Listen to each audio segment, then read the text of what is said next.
We are live. Peace, everybody. This is your brother Satep and Ra, Mariama. Today we will be doing a discussion on chapter 1 of the Destruction of Black Civilization by Chancellor William. We will be completing this book, so this will be a series. But today we will be doing chapter 1. Anybody on the panel do themselves? Or first, let me play this. Let me play the video. Play the video.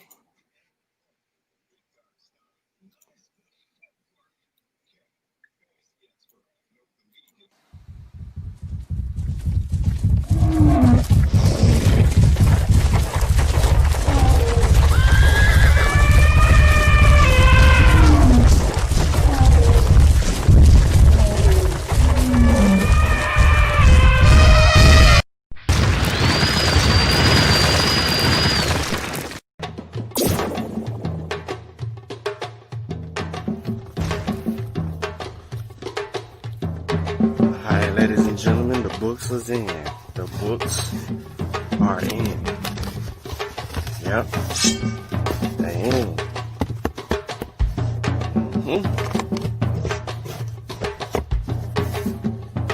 They're here.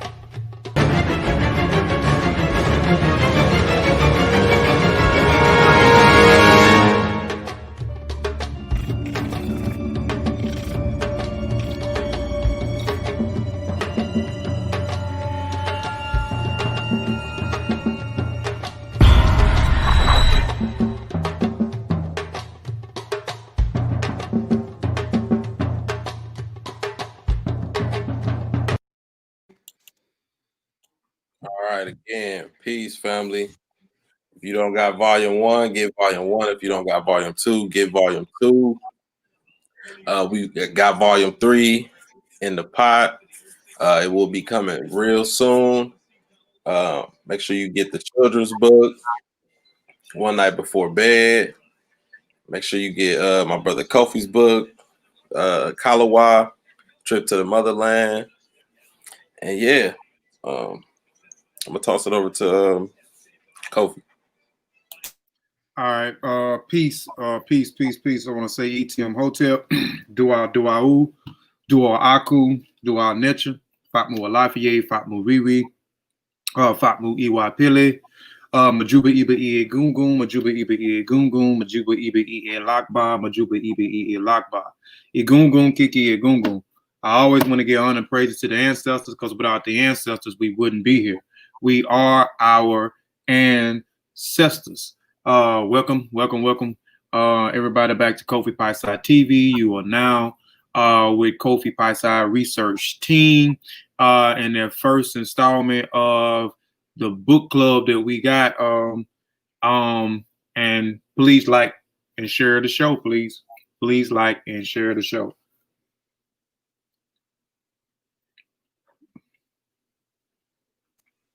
All right, Sean, next. ETM Hotep, Rennie Sean, welcome in peace. My name is Sean. I'd like to thank everybody for tuning in to the nice discussion. This is chapter 1 of the Destruction of Black Civilization. Must read. If you do not have the work, please get that. If you do have the work, join the discussion, be a part of it. We are, like I said, dealing with chapter 1. Satep and Ra already told you about the books, and just stay tuned for other additional information. So we appreciate everybody for tuning in today. Like the show, share the show, tell a friend. All right, we got Vasa next.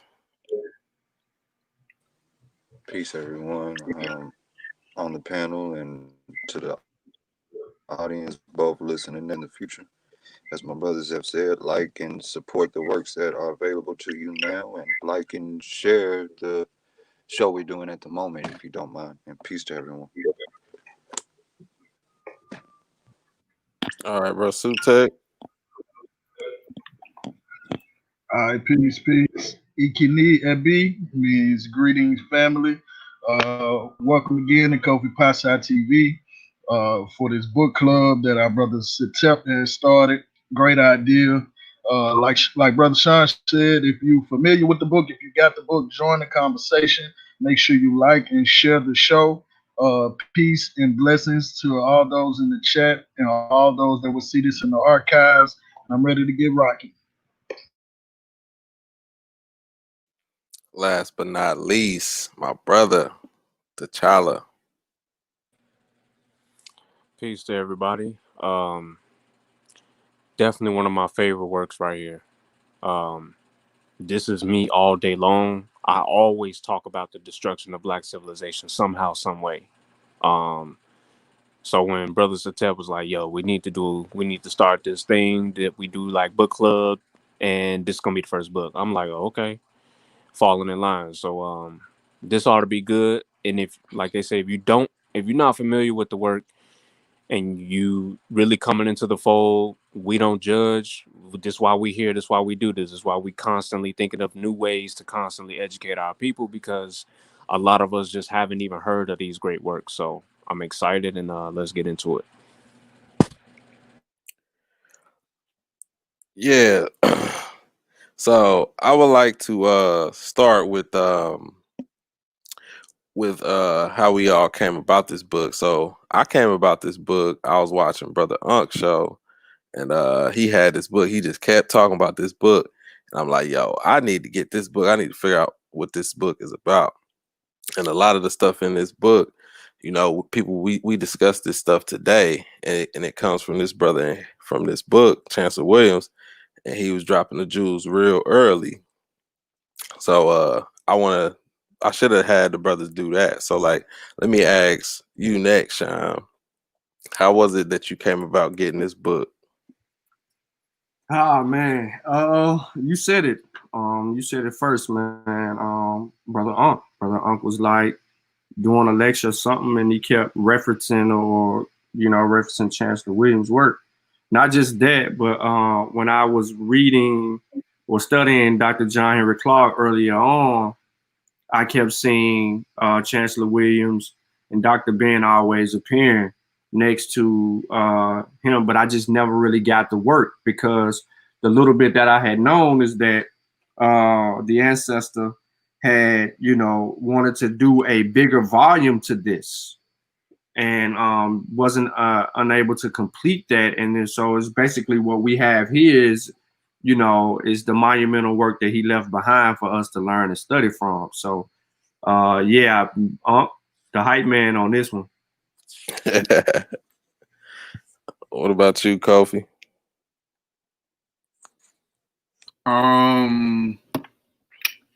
I got introduced to Destruction of Black Civilization, Great Issues of Race from 4500 BCE to 2000 AD by Chancellor Williams. I got introduced to this by, and I'll share this. This is in a future publication. This is, it's future publication. I talk about some of the books that when I was coming into consciousness, some of the books, the first books I read that actually blew my mind. And I'll just share this, and it's in a publication that's coming out soon. But I got introduced to this. I'm a Freemason. For those that may not know, I'm a Freemason, and I've been an active Freemason for 13 years, and I've been inactive for the last 2 years. And I came in contact with a brother arguing back and forward. I don't want to tell you what me and his brother was arguing back over and forward. When the publication come out, get the book and you will see what we was arguing on. I actually embarrassed myself when you read it. But anyway, just going back and forth with that brother, we got on the phone, and I eventually humbled myself and listened to what this brother had to say. So this brother directed me to a few videos, watched the videos. I came back and I asked him, what is some books that I actually could buy so I can read some reading material. So he gave me numerous of books, and it's in the publication too. But this was I think the second book that I read coming into consciousness. The first one was Stolen Legacy, and this was the second book right here. So shout out to that brother. I can't even think of his name right now. He still's on Facebook. I think he's a Moor or something now. He wasn't a Moor when we was exchanging. He's a Freemason too, but I knew he wasn't a Moor, but I think he's a Moor now. I see him talking more about the Moorish science and more about Moorish history. But that's how I came in contact with the book. Okay, what about you, Vasa? To be honest, it kind of goes into the question I was asking earlier about the book when I was asking about chapter 1. At the time, and the short answer would be algorithms, to be honest. At the time, I was looking for information to prove an idea on chemical warfare or biological warfare being older than what it was. And I was looking into leprosy heavy. So I started looking into Africa and things of that nature. I was really interested in finding out some stuff about the Council of Carthage. And this book just kept on popping up on book suggestions, and I gave it a shot. Oh, that was maybe about 4 or 5 years ago. So I had it then. That's how I was introduced to it. It wasn't that someone suggested it to me personally or I heard someone mention it. It was always it came. This one in particular came from me just looking for something and them dang book suggestions when you know on Amazon or something in that nature. I clicked on it and had it ever since. All right, peace, brother Vasa. What about you, brother Sutek? Well, I came into this conscious community by way of Sinetta. So my first time hearing about Chancellor Williams and the destruction of Black civilization was a video with Shaka, Brother Shaka Amos. He was showing a lot of his book collections. Uh, every book that it sounded like it would be interesting to me, I made a note of it and made it my business to go and check these books out. So that's how I first heard about Black civilization or the destruction of Black civilization and Brother Chancellor Williams through Shaka Amos on Brother Sinetta's platform. All right, shout out them fellas there. What about you, T'Challa? Good old brother Unc. Man, like I said, I gravitated towards Brother Unc and the Amara Squad because of how he was bringing it. He was. I don't know what build I was watching, y'all, but I think I was just coming off the young dummy talking about the meta nature. No, it wasn't. I hadn't even gotten to the meta nature with him yet. It was a street corner conversation with Brother Black Panther and Gozy, Unc, brother Sanjetti. Shout out to those brothers. I learned a lot just from watching that one build. And they on there talking about the breatharian thing. And the young dummy got smoked like in 2 seconds. Because Brother Black Panther was like, yeah, look it up. Being a breatharian. Anyway, Brother Unc said something about, I think the next build I watched about, he was like, man, Chancellor Williams, destruction of blacks. You know how Brother Unc coming. And I say, who? Right. And I said, man. And then once I ordered, I think I got it from Unc. I ordered that and Stolen Legacy. So that's how I came into it. Okay.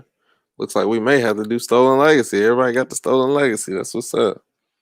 All right. So yeah, that's what's up, y'all. So let's dig into it. So I want to start in the preview. And if everybody could turn to page 19 in the preview. Because what I like about the preview is he posed 7 questions that brought about his interest and why he wanted to do this study. And I'm gonna see if I can get my brother Vasa to go ahead. And Vasa is very eloquent of speech. I want to get him to read this. If you could start where it says my research, Vasa.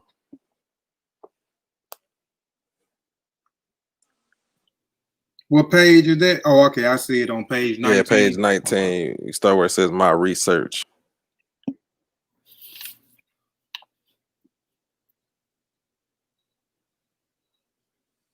You on here, Vasa? Can y'all hear me? Yeah, we can hear you. Okay. This is Chancellor Williams' preview, page 19, second paragraph. My research was a quest for some specific answers to very specific questions. Some of these were, how did all black Egypt become all white Egypt? Note at this point, the mulattoes were classified as white in Egypt, all North Africa, and the Middle East, a fact that still confuses blacks in the United States, where the very opposite policy was adopted.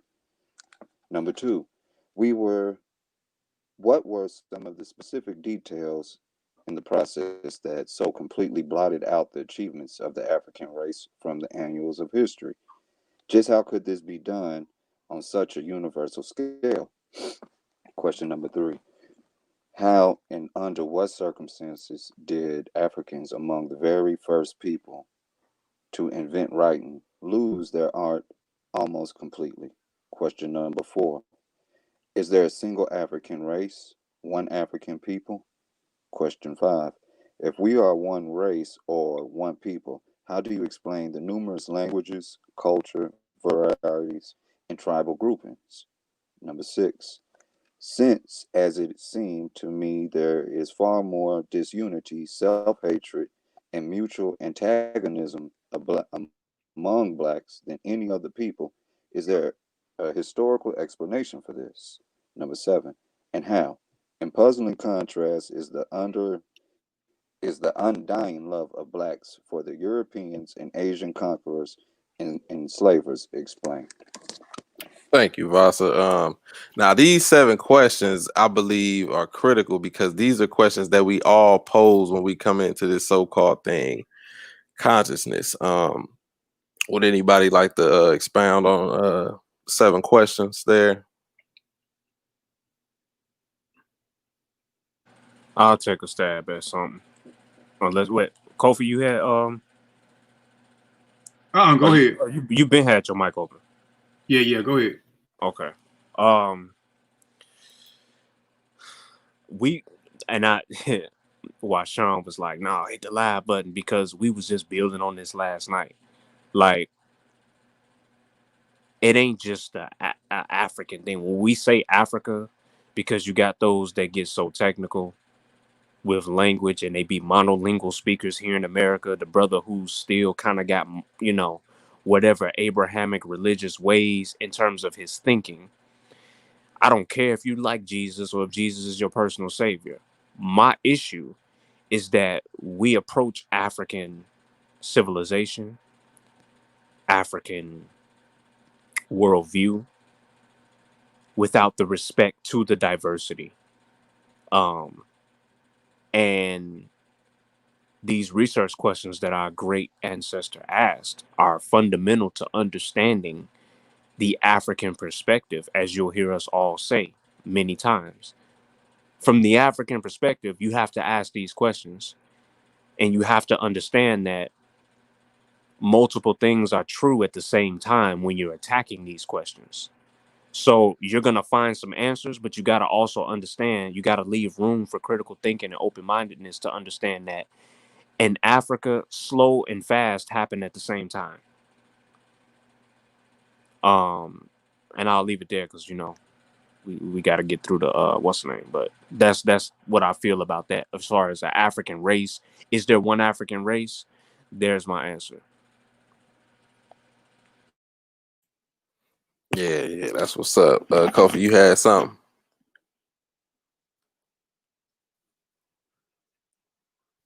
Nah, I ain't got none. All right. Yeah, so moving on, we can move on to page 47. So I'm gonna go to page 47. That's right after the next page after the actual chapter starts, excuse me. And I like what he details in here because we always talk about the European slave trade, but Chancellor Williams says in here that it was the Arab slave trade first that we went through, and that was detrimental to us as well. So yeah, I want to start there. In the second paragraph, it says modern Africans and students of Africa have tended to emphasize that, or started to emphasize the destructive impact of European imperialism in Africa while ignoring the most damaging developments from the Arab impact before the general European takeover in the last quarter of the 19th century. So like that's critical right there. Like the Arab slave trade, and I know brother Sute, he likes to talk about this as well. What you think about that, Sute?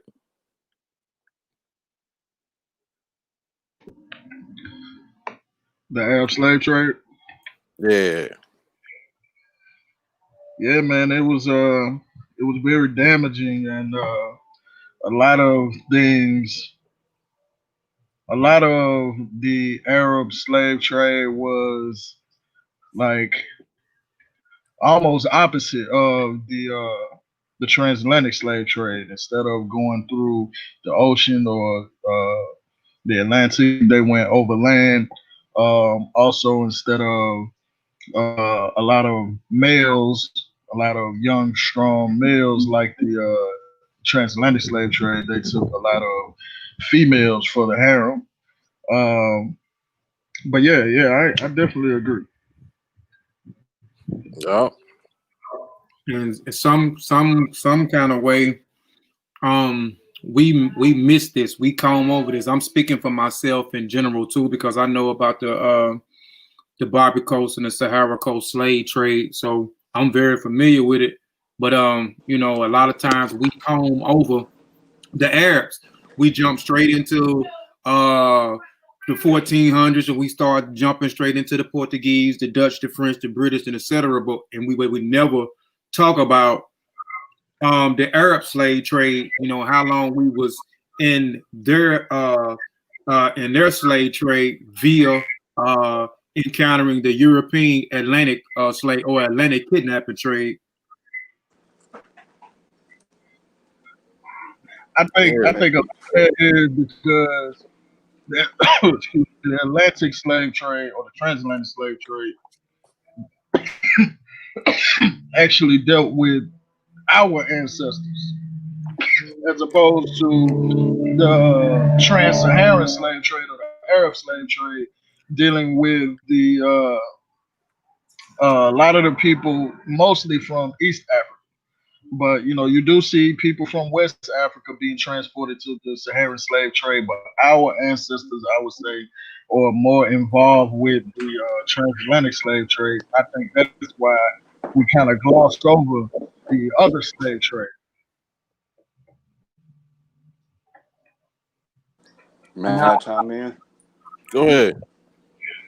To add on to what Sutek was just saying, and along with the panel, my answer to why we may see that, I think, is a direct result of why the West Coast African slave trade was formed. We have to understand that Western Coast trade began as a direct result to destroy what was going on the East Coast. So these victors, they may not tell you exactly how important the rest of the story is to kind of put themselves in the pinnacle of the story, i.e., white supremacy. Hence why it begins when Portuguese, French, and all these other European quote unquote explorers found their way to this area. And it dismisses everything that was already established. And I think we suffer from that as well. But the Western Coast slave trade really was a result of them trying to dismantle what was taking place on the eastern coast of Africa. Okay. All right, so let me throw this curveball at y'all. The reason that we really do not deal with the trans-Saharan kidnapping, enslavement of our of East Africans and our ancestors in West Africa is because of Islam and how we in America have some of our brothers and sisters have taken to or the liking of converting or conversion to Islam. and we big up the NOI, FOI, and the teachings of, from that chapter and so on and so forth, even though they made up their own little stuff, right? So we give them a pass. We got our brothers on the East Coast, 5%ers, who also take to the likings of Islam as well. We give them a pass. So it's like, we don't attack it as much as we do the other Abrahamic faith, being that Christianity, is because our brothers left Christianity to join Islam, and they are affiliated with Islam, deep and entrenched in it for so long. So, millions of people are. So it's like, all right, we get them a pass. Because of the things that we've seen here in the Americas and how Islam, as far as from the FOI's perspective, how Islam has fought against Christianity, so to say. It's been the breath of fresh air for some people, so to say, or all right, the way of, who we were, so to say, because if you look at the West African history, what it says is simple. Our ancestors had taken to Islam. Yes, they did. They took to Islam before they knew of a Christianity, but they did it via trade and access to resources. And Islam had instances or parts of its cultural brain, its culture that our ancestors could relate to. But that's the truth about it. We have to say that, we really gloss over Islam because our brothers and sisters here on the continent have romanticized the FOI, the NOI, and things of that nature. And that's my spill on it. I mean, I don't want to shake no leaves on the tree, but that's that. Okay. And let me just add real quick, because you said this last night too, Sean. Like we're involved with our brothers and sisters directly on the continent via Gambia Games and Joro Skills Academy, and we've got some brilliant minds over there having conversations, talking about things, and I've been directly involved with interacting with the brothers and sisters in the Wolof and Mandinka community for the last 12 years. And they come over here, and when it's Ramadan, they do their thing and they fast, and we don't eat lunch around them if we have to perform out of respect, and we respect where they're at. But guess what? Islam doesn't make an African. I feel like I have to say this because I've heard no one other than the brothers on this panel and brothers that we and sisters that we commune with regularly now, and that we are partnered with, and that we have become Mboka with. They're the only ones that I've heard say this outside of my community of people I've dealt with, that Islam doesn't make an African, because people think, or a West African specifically too, North and East, where it's, the Arab slave trade pretty much ran rampant on the continent. And I feel like people don't understand that yes, our brothers and sisters on the continent do have this religion, but the indigenous practices are the foundation, are the fabric, are the stitching, and are the very essence of why they can even do the fast for Ramadan, why they can even participate. Because at the end of Ramadan, in the Tabaski festival, we play Jogbe over there in West Africa. And yes, they're celebrating a Muslim holiday. But if you ask them who and what they are, they're not defined by their religion like we are here in the West, to the point of being a 5%er, being a Christian, being anything. We are defined by our titles, rather us being just a being and letting that define us. I want to make that clarification because I talk and deal with our brothers and sisters, and Islam does not make the West African. Yeah. I like them. I like everybody's point on that. So I want to move down a little further. In the I guess you call that paragraph, it's all the way down. But it says, for what happened very simply was that the European imperialism in in Africa checked and replaced Arab imperialism. The Arab screams against Western imperialism are the same screams of outrage against Western imperialism for checking and subduing.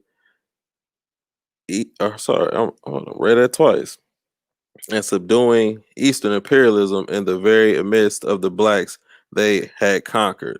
So they basically saying that, or Chancellor William basically saying that the Arabs, all they did was come in and replace Jesus with Allah. That's the same thing Sean just said. The NOI brothers, they started out Baptist and Christian, and then they, went to jail, whatever. Then they converted to the NOI. They turned to Islam.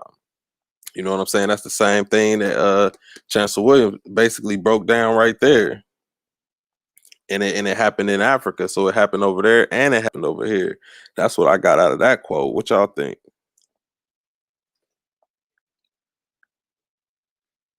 I agree. Same here, man. Yep.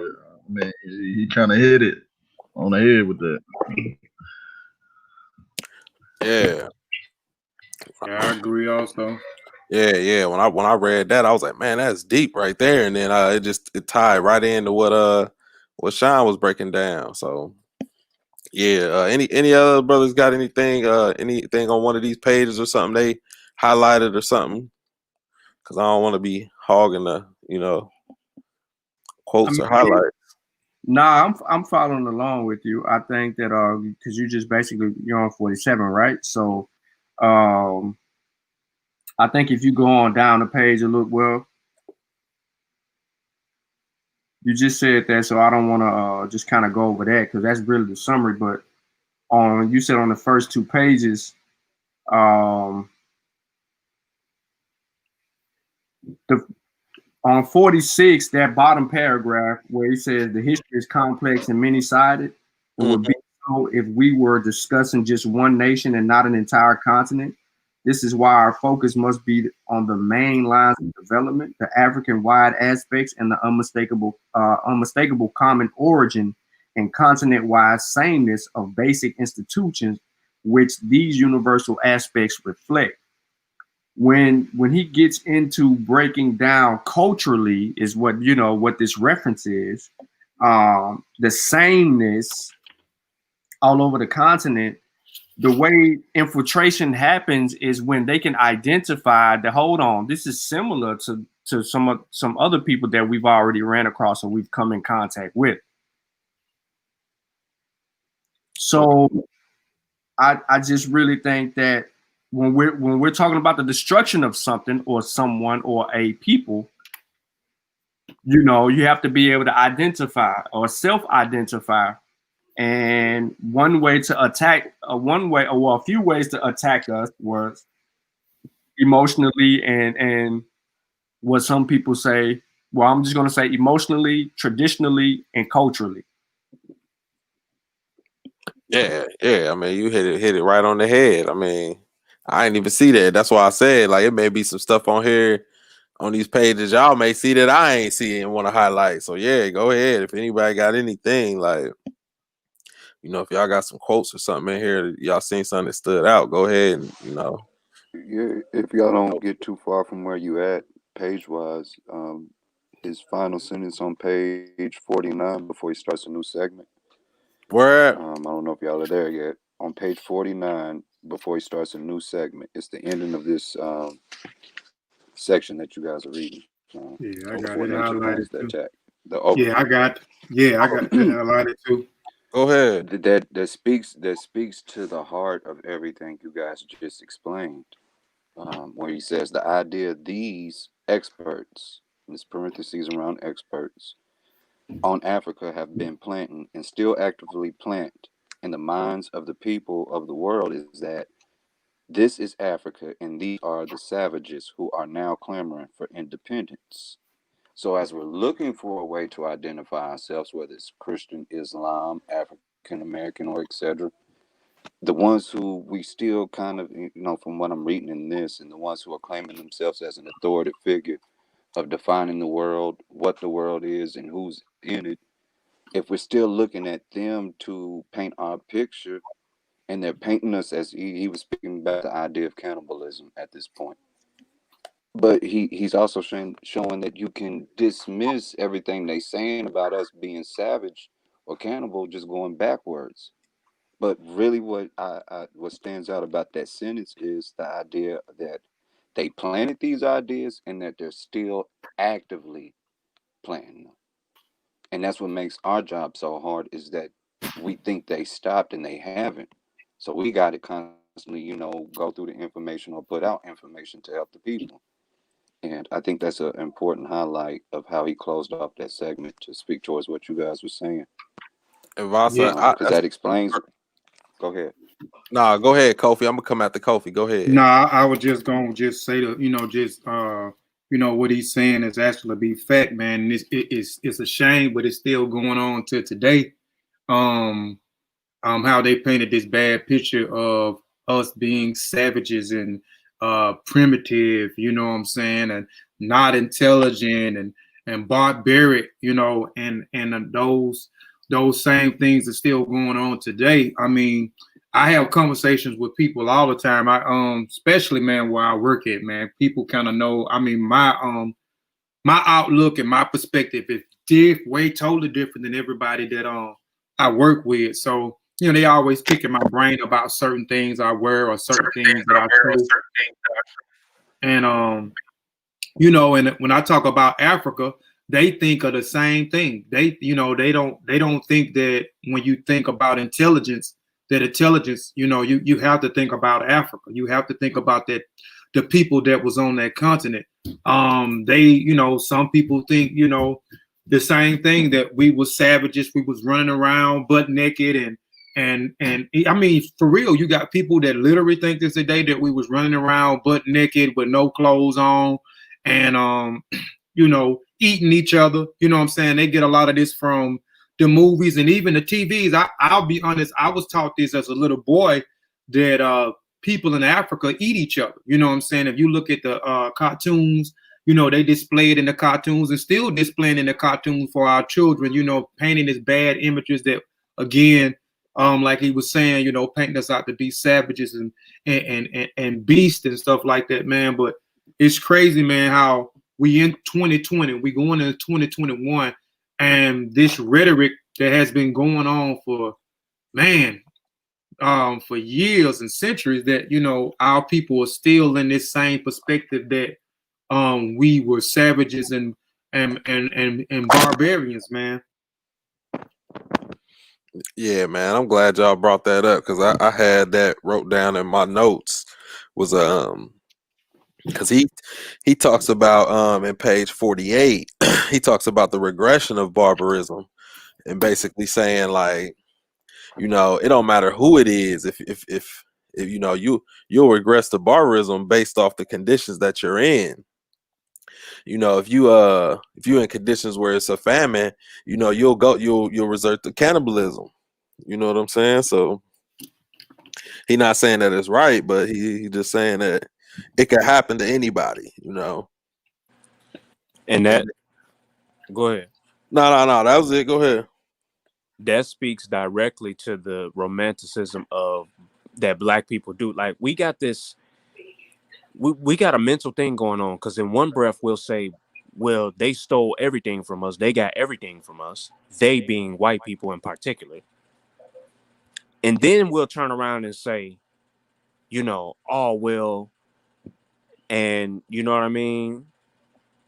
The homosexuality, theft, all of crime and anything negative that we've experienced by way of white people in terms of trying to exploit us, we'll say that it originates from them and they come from the mountains. And so all of that is part of that conversation of not knowing your history. Because once again, if you practice and play music and dance that's been around for at least 1,000 years now, you're not talking about Africans running around butt naked.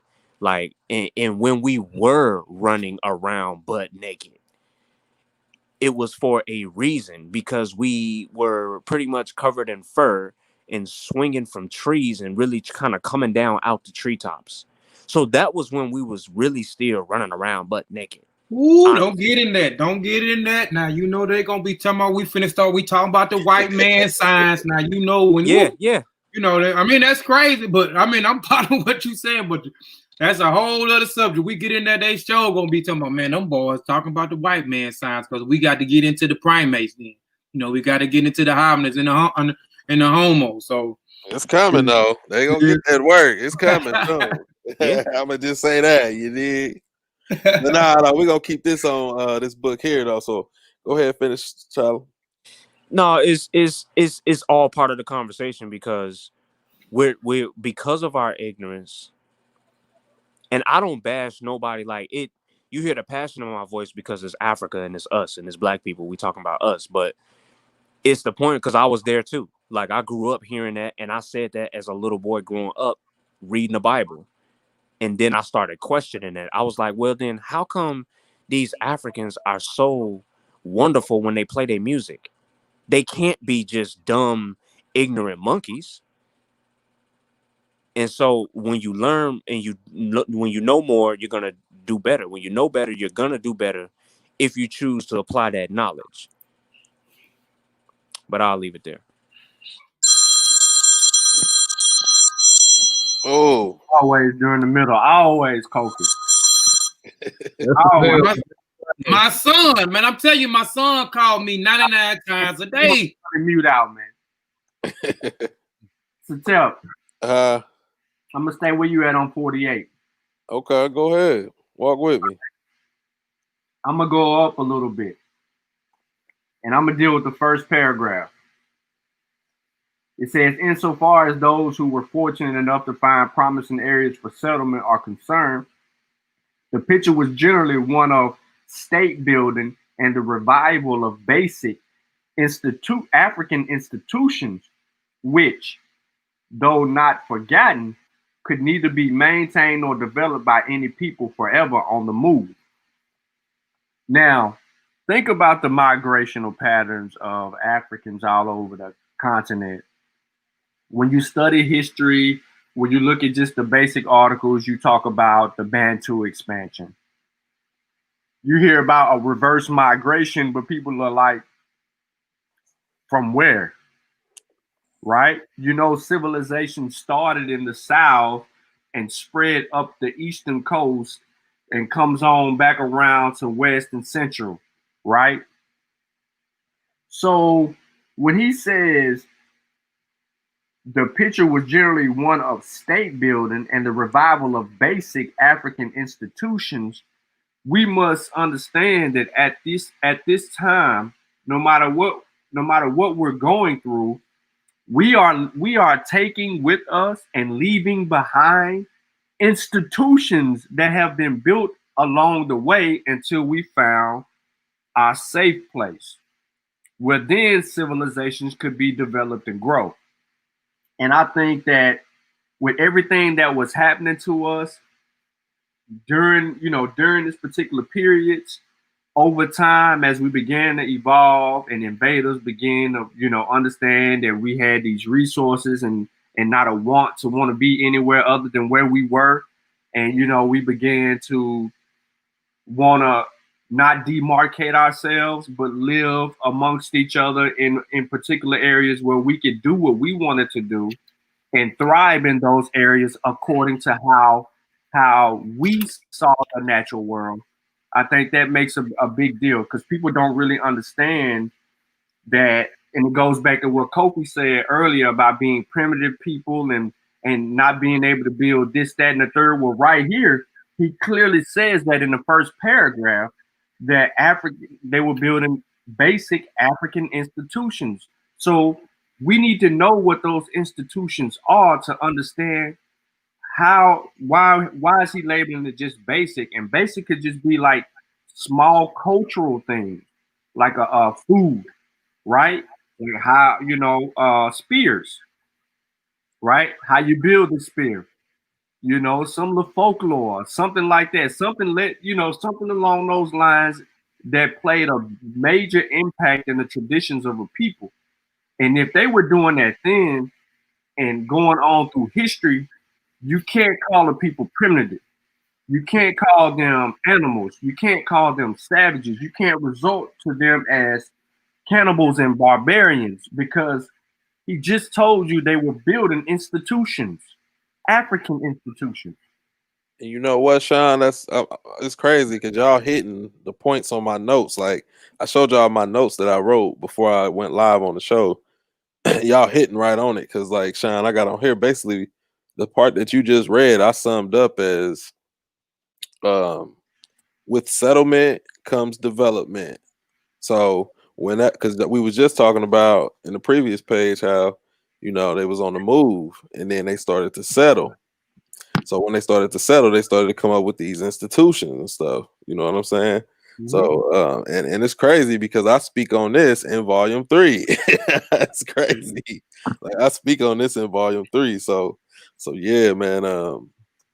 Y'all hitting some key points. And spears, you mentioned spears. I would consider spears to be basic. It may be right now, but back then it wasn't basic. The spear wasn't basic. If you look back, the spear was created 400,000 years ago, and this spear was used. And this you could say was the first projectile weapon or the first missile. And even with we talking about the spear. This spear was detrimental for their society. And my son go again. I have to call him back in a minute. But this spear was detrimental to their survival.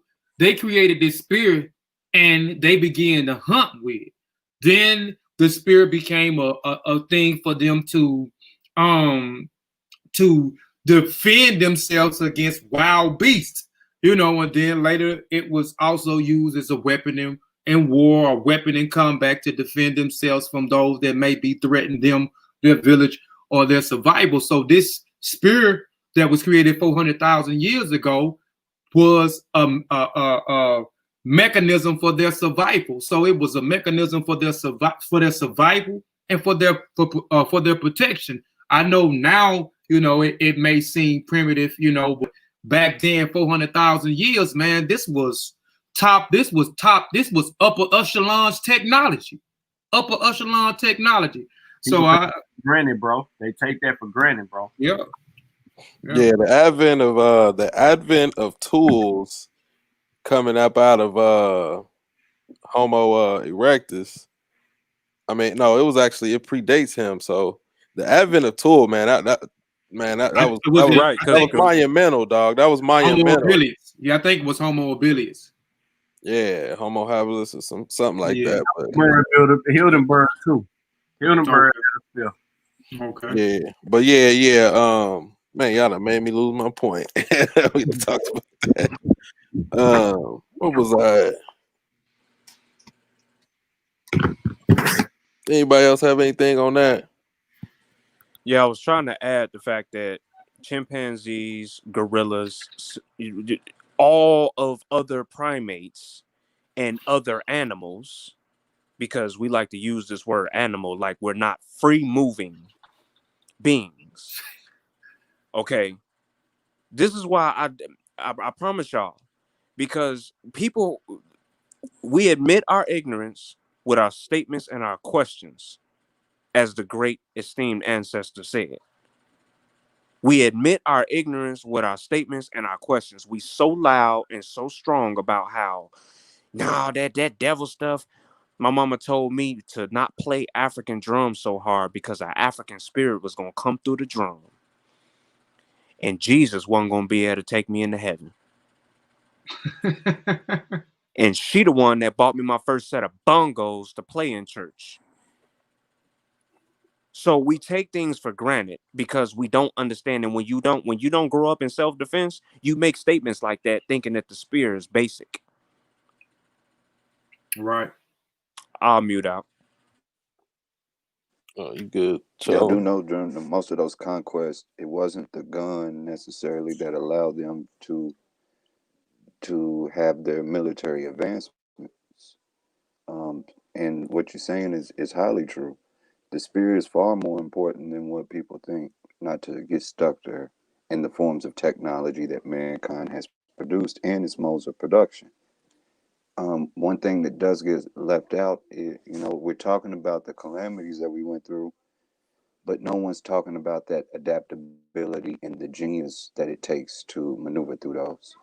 Sean mentioned us leaving behind institutions that we formed. Well, think about the ingenuity that you need to create a new and to keep going and understand what's going on around you. I don't want to get too far ahead because I want to see where Brother Satep's questions come and go. But nah, I mean I it's like an what y'all even was talking build. I about. mean, if somebody got something, we gonna run it. And I mean, just think of the aesthetics in that and how that plays into culture and the dependency and, teaching the importance of these things. If we was, I don't know what time frame we looking at, but let's just go back pre 15th century. Kofi is never going to allow his son to just so freely throw his spirit. He's going to teach him that needs to be a part of you. You get what I mean? Like that's your survival. So the appreciation of how we seen what we could do would have been different as well because we would have learned to depend on what we can do with what we have as well. And that's a different mind frame than what we have now. Because we live under the banner where we can just go buy some stuff or someone give it to us versus us creating and making what we needed to survive and advance in life.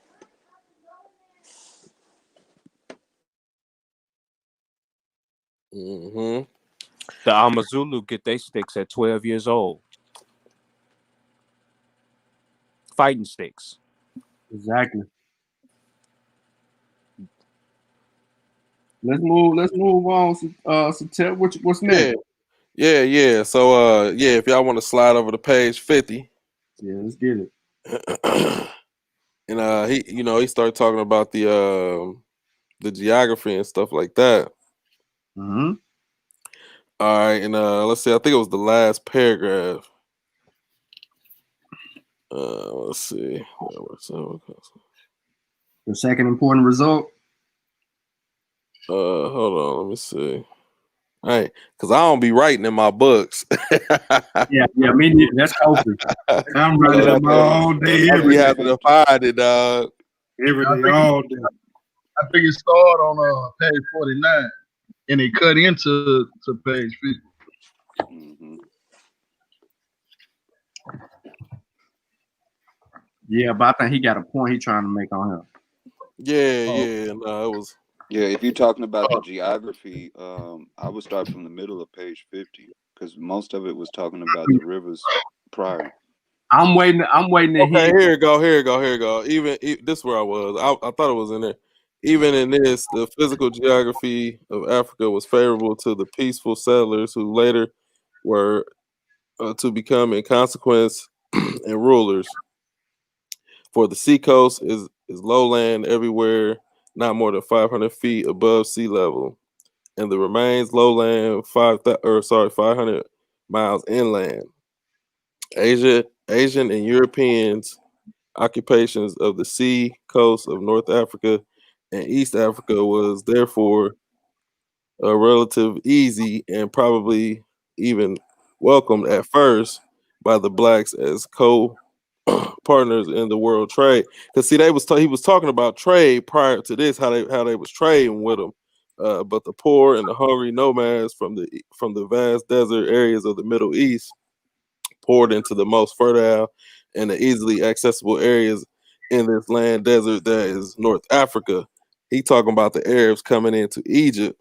That's what I had right here. Geography of Egypt. Yeah, because the geography of Egypt was very appealing, and it brought a lot of those Arabs in, and that's how they had converted them over into being Muslim. You saying that there was a riparian zone?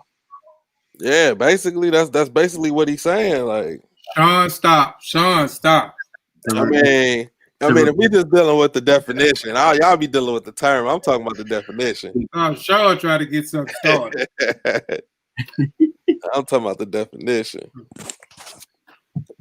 But yeah, man, that's Chancellor Williams right there, basically letting us know that like North Africa, you know, it was attractive. It was very attractive at this time period. Absolutely. We would all agree. I believe, you know, all of us. I mean, especially with our studying Kemet, and you know, especially dealing with sexual nature and just trying to be fluent in that area. We learn a lot about the Riparian Zone that Kofi don't want to talk about right now, and geography and you know the benefits of that. You know, as he said earlier, he was like says what is you know on up. The star right here said for its 3,377 miles throughout the heart of Black Africa, the Nile's tank as it cut deep canyons in its soft limestone floor, leaving cliffs at places from a few hundred to 1,000 feet high. What this means is that over 3,000 miles through the eastern side of the continent, the Nile was collecting the rich soil carried to it by the heavy rains and thousands of tributary streams. These flowed into the mother of rivers and add to the enrichment of its waters flowing northward, guarded all the way by her deep channels until it reaches the hard sandstone bottom above Aswan, and then begins its periodic overflow to the rest of the way to the sea. And you know, and let me continue. It says here a natural phenomenon cheated the Africans in a big way that was to have dire consequences. There could be no black daughter of the Nile, observed parsons in the streams of history. For the Nile and making Upper Ethiopia even so rich in food production that it became world famous not only as the breadbasket of the world, but also for its highly advanced civilization, steered the envy of Asia and Europe, from which migrants began to settle. So, you know, when we look at the early settlers and things of that nature, based on what we've read, what we've researched, and what we've confirmed, is that when you start seeing the flow of people going from one place to another, these are the incidences that have transpired. And we have to recognize that, you know, even in, you know, coming from Ethiopia up into you know, Kemet, that's what it was. And it continued to be there. So, you know, I think that this whole thing with trade, as you said, made it compelling to Arabs because of its richness, the soil, the benefits of it, how accessible it was. You know, it wasn't just, well, people romanticize it and all of that, but I'm gonna just leave it. I'm gonna leave it at that. It did make it compelling to not only Arabs but Europeans as well, and every other person that ever came across. Yeah, so let me read this over on page 51. It's a little bit under the first paragraph. It says this hold on.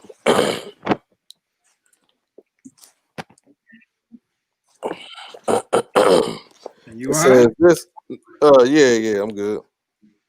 It says this meant that even after nature had demanded 3/4 of the continent's landmass as impossible to support human life, the Asians and the Europeans came in to seize and hold the best of the 1/4 that was left. The blacks found themselves cut off from all seacoasts that then mattered, hemmed in from all directions and confined within narrower and narrower limits. So he basically saying that since the Asians came in, then the Europeans came in, and then it pushed the Africans to the interior of and it cut them off from the coast. So their trading routes, it messed all that up. You know what I'm saying? That was another thing that the Christian influence and the Islamic influence did to the Africans, because some of the Africans that converted, you know, they stayed, but the ones that wasn't rocking with it, you know, they pushed into the interior. And I talked about that in volume 2 when I was talking about Malik Umbar. His people was some of the people that pushed into the interior because they didn't convert to Islam, but they finally did, and he got sold into slavery. So Malik Umbar was actually a victim of this stuff that we talking about in this book. Observe. Yep. But yeah, anybody got anything else on anything? Back on page 50, I touched on I said something earlier about the Arab slave trade and how they took a lot of women. And Chancellor Williams touched on that at the bottom of page 50 in the last paragraph. It says the second important result was the widespread amalgamation of the races. For the weaker, more submissive blacks remained in Asian occupied territory to become slave laborers and slave soldiers, and to witness a ruthless sexual traffic in black women that gave rise to a new breed of Afro-Asians. These were classed as Caucasians or Asians. They themselves objected to being identified with the race uh, Their mothers. with the race of their mothers, African. What y'all get on that? Shit. Yeah.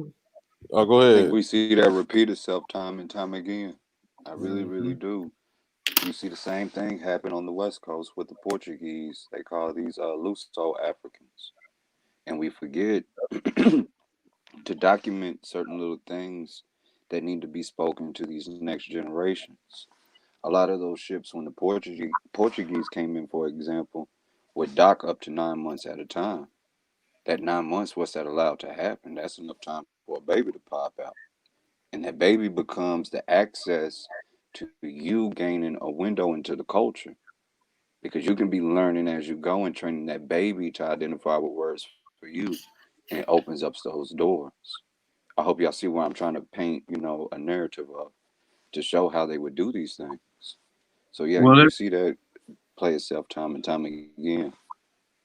well, you just basically you're involving the blueprint of the Portuguese play in West Africa using the Arab experience in East Africa and other parts of the continent. And it's obvious based on what you just said, you see that this is one of the reasons why let's say the phenotype began to look a little different in those areas when you have a people that are interbreeding.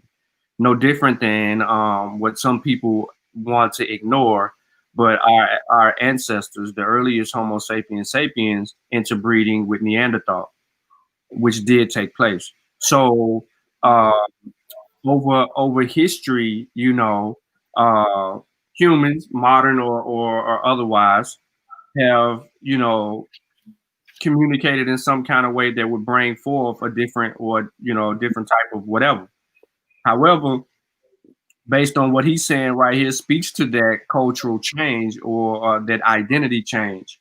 And everybody knows this. When you study the play to get into a people's way and what is that? Wreak havoc on one's culture, you have to have help. And that help has to come from inside. And that inside help is associated with what we would call today mulatto. Right? So the mulatto Arab, in this instance, the African Arab, right? So as Sutik basically stated, what he said, or not he, what the ancestor Chancellor Williams states in the actual book, it has everything to do with a political ploy, in my opinion, a political ploy that would then weigh option and prey on West, East, East, Central, and West Africa. I want to say this. I mean, we're not I'll say this. You just mentioned the mulattoes. And they did play a role, but all mulattoes did not penetrate inside the culture to destroy a group of people. You had if you look down in was it it might have been Gambia, if I'm not mistaken. Down in Gambia, you had a race of mulatto girls, or even if you look down in if you look in a mulatto that came from Haiti, and their people out and didn't use the other side used them to destroy the other group of people or penetrate another group of people, culture, and tradition. So we're not saying that all mulattoes did this. Now I'm just putting that out there so people won't say, because I know we talk about this a lot, and I know some people may get that misconstrued that we saying that every time someone was mixed, they did something awful, or they worked against the other side of their family, or worked with the oppressor side of the family to destroy another group of people or break down their culture or traditions or customs. Well, yeah, nah, we ain't saying that. We're saying the key to get into the interior, if you're dealing with West Africa specifically, to get into the interior, certain mulatto was used. One of the biggest slave traders in West Africa was Mulatto John, or they call him Mongo John. Yeah, Mongo. That, his mother was of royalty pretty much and had land and all of that. So, that's one way. But when you go back and you look back, and we're dealing with Kemet or North Africa in this instance, you could see that based on what he said, a new breed, a half African, was more of an infiltration, a ploy. Because now you have someone whose mind you actually control, especially the Arab, right? The Arab, the way that they look, not really the way they look at them. Yeah, I could say that. Nah, you mulatto. The Arab men had a way that they actually convey themselves, right? Over their women. They look down to their women. Right. So let's be truthful. They look down to their women. So if you have a child, you are of your father to them, not of your mother to them. So your relationship would be stronger with your father than your mother. So you got to go into the crooks and crannies of that to find out, okay, son, I need you aware of this. What are they saying? That, you learn things like that. And that's just, that goes back to Voss's point about how they orchestrated the whole play. Yeah, can I give y'all another one? And hopefully the audience will remember this just off wordplay. You can look up Kofi's Rebellion, 1763, in Guyana. And this will tell you how the house slave and mulattoes was kicking up ruckus. And this was almost 2,000 slaves rebelling. Kofi's Rebellion, 1763. And just read into it. A lot of women was used, a lot of mixed, a lot of children, and a lot of house servants was causing this rebellion. That's what it said. No. I'm saying they like led up to 2,000 slaves. I'm saying it was a problem. Nah, you had a lot of people that did intricate things to help, bring forth our freedoms and things. That story is dope. That just came to me. Yeah. Hey, I was just saying it was. I want to go to because you're on 51. Well, hold on, Sean. 1 second. I did want to say one quick point about this mixing thing real quick, because that's a big conversation in the Black community, being mixed. So I want to ask you brothers and anybody that's tuned in, because this is one group of African people that we mention that we just kind of say the name and we gloss over where they like the origins. So I'm gonna give you two. I'm gonna give you an African and a European. And I'm gonna ask you the origins of these people. The Europeans, who are the Anglo-Saxons? For the Africans, who are the Khoisan? In relationship to this whole mixing conversation. Like mixing races and mixing people is so bad. How did the Anglo-Saxons come about? And how did the Khoisan come about? Senator, I just geographical. want to go on record and say I didn't know I was mixed until after hitting colors. I always thought I was black. I didn't know I was a mulatto until after hitting colors. I just want to go on record and say that. But I get what you're saying, T'Challa. No, Yeah. but I Y'all want laughing. some. I'm telling the Does truth. anybody know? Like It seriously, wasn't do a you big know? deal Do you until know? after that. The Khoisan are African people. That's why you gave the Khoisan, but they're light skinned. They're not like dark skinned, like near the equator, dark skinned. They look But- like Asians too. Correct. In order for them to survive their natural environment, they were secluded in areas that did not require their skin tone or their phenotype to be as dark as the brothers and sisters who are closer to the equator, where the sun is the hottest. They were more shaded. You know, if you look at the geographical, that's why I said geographical location. Mm-hmm. Now, nobody said that they're mixed with anything. So he gave. Yeah. Go ahead. But yeah, based on their geographical location, when you go look at the Khoisan and you see where they come up at, then you understand, okay, they're not exposed to so much daylight as people think they are. They walk freely where they're from into areas where they can go and do their thing. So therefore, that would explain basically the map that Unc always brings, the color map. Right. And when you get into the color map, then you start seeing different shades of people based on the geographical location. Now you're Anglo-Saxon. Right. I mean, and you know, a lot. You like you said that. You got that up.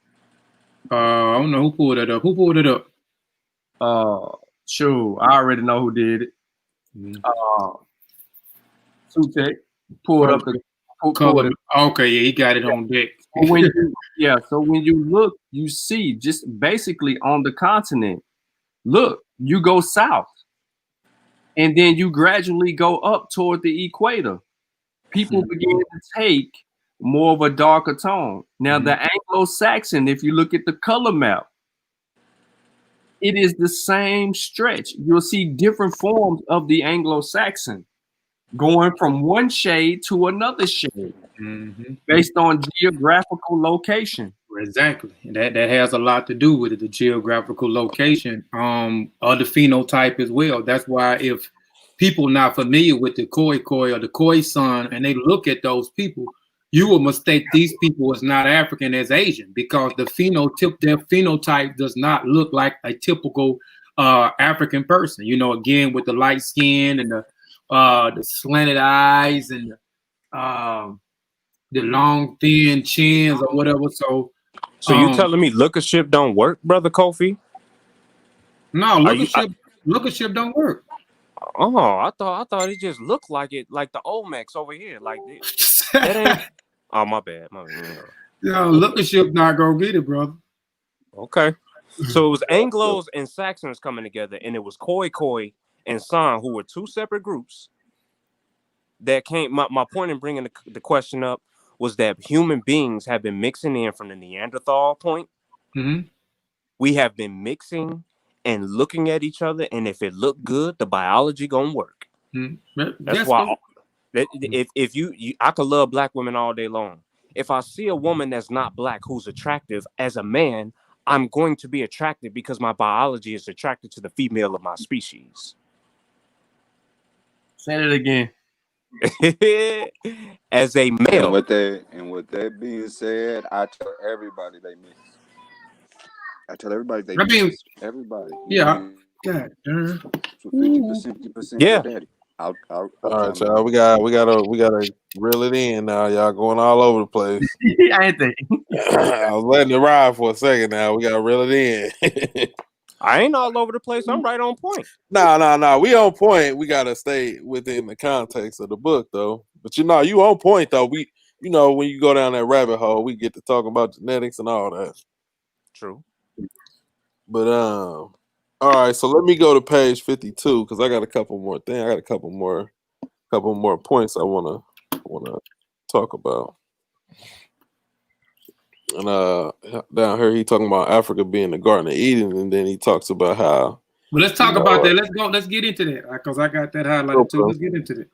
Okay. Well, shit, you want to go ahead and on it, Kofi? Go ahead. All right. Well, okay. The bottom, almost the bottom of page 52. It says, "But the Garden of Eden errors must not be overlooked when we are considering the general overall condition." Okay, I know when we use the terminology of Garden of Eden, the first thing that comes to mind, just reading that, comes to mind to most of us is the Bible.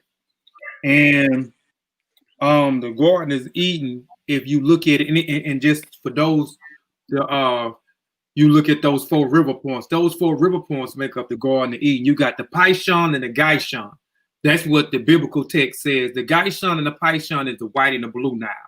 Then you got the Tigris and the Euphrates. So those points from Africa into over there in the Middle East and North Africa, those 2 rivers in the Middle East, the Tigris and the Euphrates, and the Gishon and the Pishon, or the blue or the white Nile, makes up this place that the biblical text is saying that is the Garden of Eden. A lot of people that's into the Bible, they don't even know those. They don't even know that. But the Garden of Eden era must not be overlooked when we are considering the general overall condition. These are an area which, while not comparable, Middle East and North Africa, those 2 rivers in the middle. Somebody need to mute. Yeah, somebody got their thing. Okay, these are areas which, while not comparable to the rich flood plains of the Nile Valley and the Delta, have unfertilized soil that nevertheless produce a surprisingly rapid growth of abundant vegetables and heavy concentrations of animal, birds, and life. These are an area where fruits and nuts and many vegetable grows in the abundance without the aid of man. Now they talking about right here, when they talking about the flood. We know that every year that the Nile River floods, and we talk about what Sean them just got through talking about the Riparian Zone, and this silt, this black silt that comes on after the flood of the Nile. And this ground is fertile land. These are areas where fruits and nuts, many various groups of abundance without aids of man.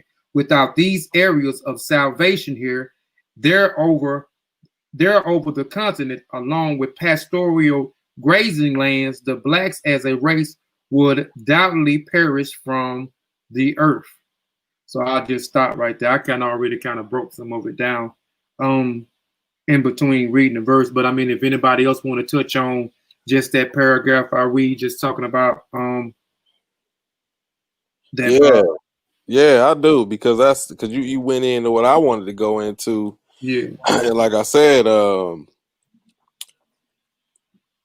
you was basically like I like the way that's why I wanted to have this discussion, because we both had the same thing, but my angle, I was looking at it just a little bit different. Mm-hmm. I wanted to lead up into that end part, because they was basically saying how the Garden of Eden was very important, you know what I'm saying, based off all the vegetation and all that stuff. And then towards the end of the chapter, towards the end of that paragraph, he's saying that without the natural grazelands that's there, we wouldn't have been able to get no food, because we were not farming yet. You know, we were not in agricultural phase of man yet. So without that, we'd have perished. But then let me go into the next paragraph, because he said they almost did. We on my favorite page. Go ahead. Yep. Go ahead. I didn't mean to cut. Yep. They 10 once seem to be definitely in the direction of extinction, even if we dismiss accounts of planned mass extermination, and their enemies are unreliable. Too many of other threats to survival remain to darken every ray of hope. Disease was everywhere. The offspring of distress. What's that word right there? Look like privation. Privation. Yeah, that's one that got me there. And hunger and malnutrition. Yeah, so like basically like without that there, you know, we start to facing the disease and all that. So what you wanted to get into about it, Vasa? To be honest, I was hoping you would have kept reading. Okay, yeah, I was But what about it to. goes into, I yeah, thought finish the you was paragraph, talking bro. about 52. You want No, me to go no, on to page 53? 53 is page. Yeah, Yeah, he page wanted you to 53 finish is my the favorite end page. paragraph. Okay. Yeah, it's the whole page though. It's Okay. just the the leprosy part made me remember this page, but it's the whole page. Okay, well, I'm gonna finish this paragraph and then you get the next one because I definitely want to go into the preconditions of progress. So let me finish this paragraph. Okay, it spread over the land of advanced scouts for death. Over half of Africa's babies were either born dead or died soon after birth. Old age was between 40 and 50 years. Was it 3/4 of the people as even today are still weakened by malnutrition and malaria water and a number of disease that are largely traceable to these two causes. I don't know what that disease is, or these diseases down here, and then they got the leprosy. The Scrooge of childhood is consortium. I don't know whose name that is, or malignant malnutrition. So yeah, it's a lot of diseases down there. You wanted to build on that, Vasa? Yeah, what I like about this page and where we're at, if we look at this historically, if we look at this and analyze what they had to do, and we look at what we're up against right now, there's a fundamental part in what's being broken down that I think we kind of overlook, and that is the fact that the white man is not our only enemy out here. We do have to survive, even if he was here or not here. We still got to find food, shelter, suitable climatic places for our survival. We have to be able to combat diseases and things of that nature as well. Look at what it's saying: 3/4 of the people disappeared. I don't really want to repeat that because that's sad to think about. You know what I mean? 3 are disappearing. Then you get invaded. And you're fighting all of this. You get where I'm going. So the beauty about us, and this goes into what we wrote about as a group. When I said, Africa is the world's greatest victim, because through it, look at what we get to do. We get to analyze human history, not just Black history, but human history. I'm gonna repeat that again. Human history is African history. There is no human history without Africa. So that's why I like this. It says this is the next paragraph if we're gonna keep that flow going. It says this accelerated depopulation of the black man's countries, resulting from the nature of the soil and climate, mass enslavement, deaths in resistant slavery, wars of conquest, intertribal conflicts, exhaustion from endless fights and migrations, and ever-present disease. All this reduced the black population by 3/4. Under reasonable, favorable conditions, the African population today would be 4 times its present number. Would be 4 times its present number. And when it was pointed out that 3/4 of the people today are still weakened by malaria, malnutrition, reference is made to the 1/4 of the people who survived in spite of it all. Do we not do that in politics and in our economics right now? 3/4 of us is suffering, but you're gonna point at Oprah and LeBron James and Puff Daddy and say they getting it. That's 1/4 of us. You're gonna point at that crowd, but not all of us. So I love this page. I love how it's written, and you can play with it. You can really, really play with this page. But I don't want to take this too far, y'all. Y'all know I'll get to going. So I'm gonna time out and see where you brothers is at. Okay. Anybody And got it? if I see there's a pain in the audience, or I see it on the screen in here, whoever that pain is, a lot of my people are pains. Spelled the same way. Vasa, you a pain. Literally and It be like figuratively. that. It be like that. It be like that. The name fits. I said literally and figuratively. Nah, yeah, did anybody have else anything on there? Because I got something down at the bottom. All right, so moving on to the preconditions for progress. I went on. I mean, we all read it, but I went on ahead and wrote them down. What what I had for what I basically summed them up as, but I'll go ahead and let me see. I guess I'll go ahead and just read it. There must be a number of preconditions without which the genius of people for thinking, inventing, discovering, and building will inhibit or eventually die under extreme circumstance. For a few of these preconditions for progress are the people must become famine-free and available to settle down in their perennial roaming from place to place in search for food and water. So I basically got settle. You got to settle down, and no wandering around. Because whenever you settle, because we talked about it earlier, with settlement comes development. So one of those preconditions for progress, you got to settle somewhere. You got to have a foundation somewhere, and that's how you proceed. Let's see. And anybody, if y'all want to build on one of these conditions, we can. Hey, I wanna kind of skip a little bit. Okay. You always want to skip around. Yeah. Go ahead, man. I want to get into the second paragraph after those conditions. It says, there's nothing mystical about the reasons why one group of people can easily become physically and mentally strong, while another becomes physically weak or less mentally alert. An abundance of nutritious food and pure drinking water may spell the difference between advance and decay. The number of death-dealing diseases developing from malnutrition alone is alarming. But what should be stressed above everything else is that millions of babies may become both physically and mentally retarded by disease while in their mother's wombs, which is another way of saying that a people wholly ignorant or indifferent to basic health can themselves become inferior in fact. But even this central fact, when fully realized, will still remain in the field of mere discussion until Blacks everywhere began mass organization for mass education for the masses. The system is so structured worldwide that Blacks are forced into conditions that can even lead to genetic inferiority. There must be a breakthrough, or there will be gradual extinction. This is the final precondition for survival and advancement. Here in this paragraph, he makes a clear distinction of what he's trying to get at and get people to understand.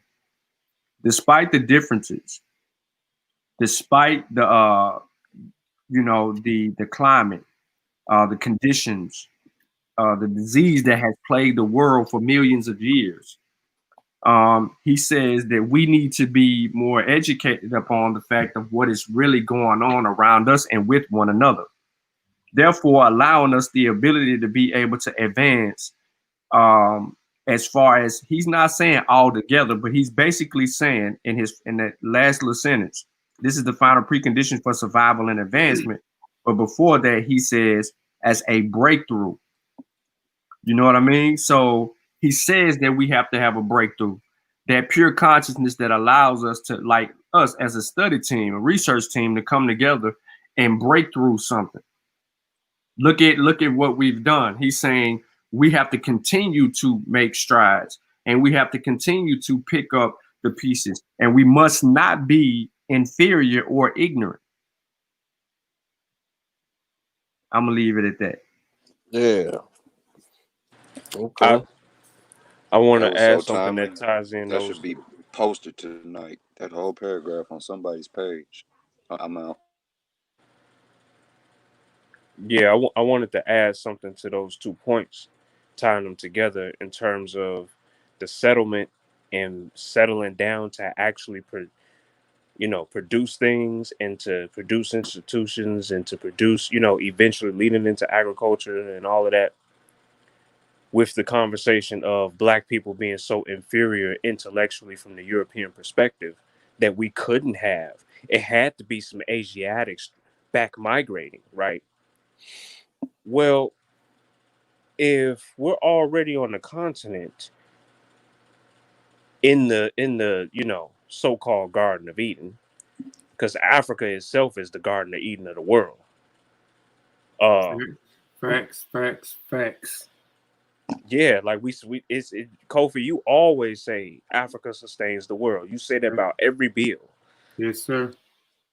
So I want to know how Sway, how did the Jerusalemites, the all the ites come into Africa, giving us all this stuff? Did anybody ask the question of, during the times of this, was that inhabitable land over there in the quote unquote Middle East?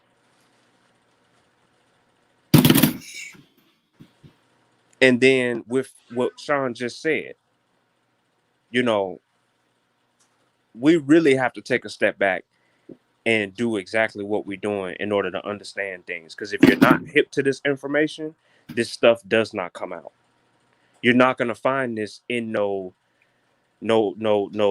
just run-of-the-mill YouTube camp that's just talking about, yeah, we preach Africa Black Power, but really, do you understand what that means? I mean, All right. So yeah, the next precondition that he says is let's see.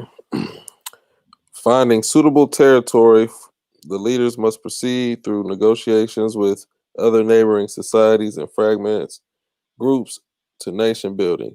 So basically, he's saying you got to be diplomatic. So the second one, to progress, you need to be diplomatic. Let's see, number 4. Yep. This is gonna sound just like Sheikh Antijoke. This next one. Go ahead. It says a strong army for the defense and the reign of the law and justice apply equally to all cases in society. So you got to have law, you got to have order. You skipped 3 though. What you mean?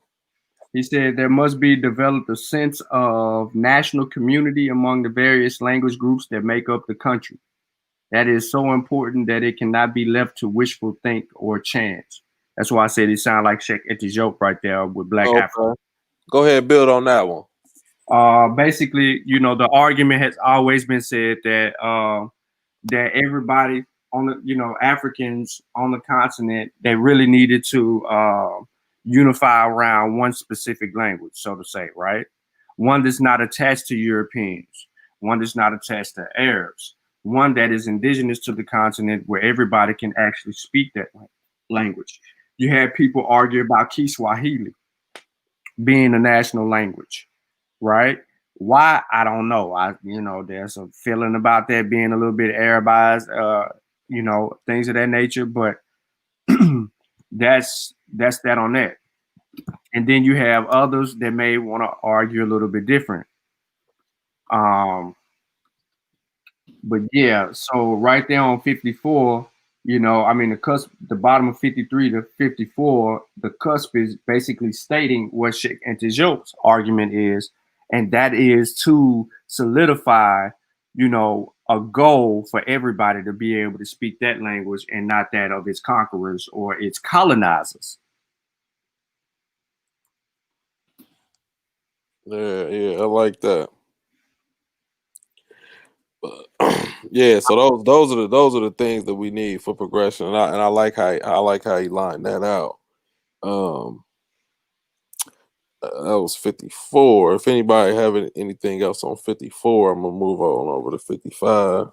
Hold on. You said 54. Yeah. Nah, I wanted to, just touch on some on 55. But go ahead. Yeah, we're gonna get 55. I already know you probably got the same thing quoted I got quoted. Maybe. Yeah, so I'm down at the bottom, or not the bottom, but I'm at the first paragraph, the bottom quote, and it speaks to what Kofi just said earlier. It says the land was not sold but leased. However, the blacks had what the world wanted most: gold, diamonds, ivory, copper, iron ore, and themselves, quote unquote slavery. So yeah, Africa is the jewel of the world, and everybody wants it, and everybody comes there for those items down at the bottom of that paragraph there. Yeah, What that you got? was something there. I actually was gonna read from the top two right there, just to kind of go back to what we were talking about. Um, the uses of the words and this place, how a lot of African Americans don't even know their own history, and they look at Africa as what their dumbass president, excuse me, would say, shithole. These shithole countries. So, and excuse me for my French. And these people were primitive and they didn't contribute nothing to society and all that. So, if the people wasn't intelligent and these people was barbaric and savages, of what we was reading earlier, as the European has depicted and displayed and actually pushed and pushed and pushed in our subconscious, right? Now, and I like and the things that Charlie was talking about, and like I say all the time, Africa sustains the whole world. Africa is the second biggest continent in the world, right? And Africa sustains the whole world. So they push these false narratives off on our people and have us to talk and think the same thing, that this place is not a good place to go live at. And these people was primitive in a certain part of time. These people was savages and barbarians, which far from the case. But if it's such a bad place and these people such a bad place, why they came into Africa when they came into Africa and they started to see these natural resources, why they just didn't leave it alone? They knew that Africa is what it is. They knew exactly what Africa. You mentioned that they wanted mostly gold, diamond, ivory, copper, iron ore, and themselves. They wanted all the natural resources and they wanted the people that was on the continent. So again, and I'm just reiterating that Africa sustains the whole world. So we wouldn't, without Africa and those people creating archetypes of certain things. We talk about the spirit. I said the spirit was the first projectile missile or projectile weapon. These are archetypes for the things that came later on. But even the things that we like today, if it wasn't for that place over there, we wouldn't have those things. We wouldn't have rubber on the tires for your cars. We wouldn't have this mineral inside your smartphones. We wouldn't have laptops. You see what I'm saying? We wouldn't have certain types of medicines that they extract from these different types of plants that they give us. You know what I'm saying? We wouldn't have these nice, gold necklaces, diamond necklaces that the hip hop artists would have. We wouldn't have oil. We wouldn't have gas. All these, and I can keep going on. I did a whole presentation on natural resources in Africa, and I went from every country from North America all the way down to West Africa. So Africa sustains the whole world. So these places, we have to dispel the myth that these people are primitive and Africa has nothing to offer, or Africa has not contributed anything to the world. That's BS, and we have to get off of that. Yeah. And Vasa, did you said you had something on 55?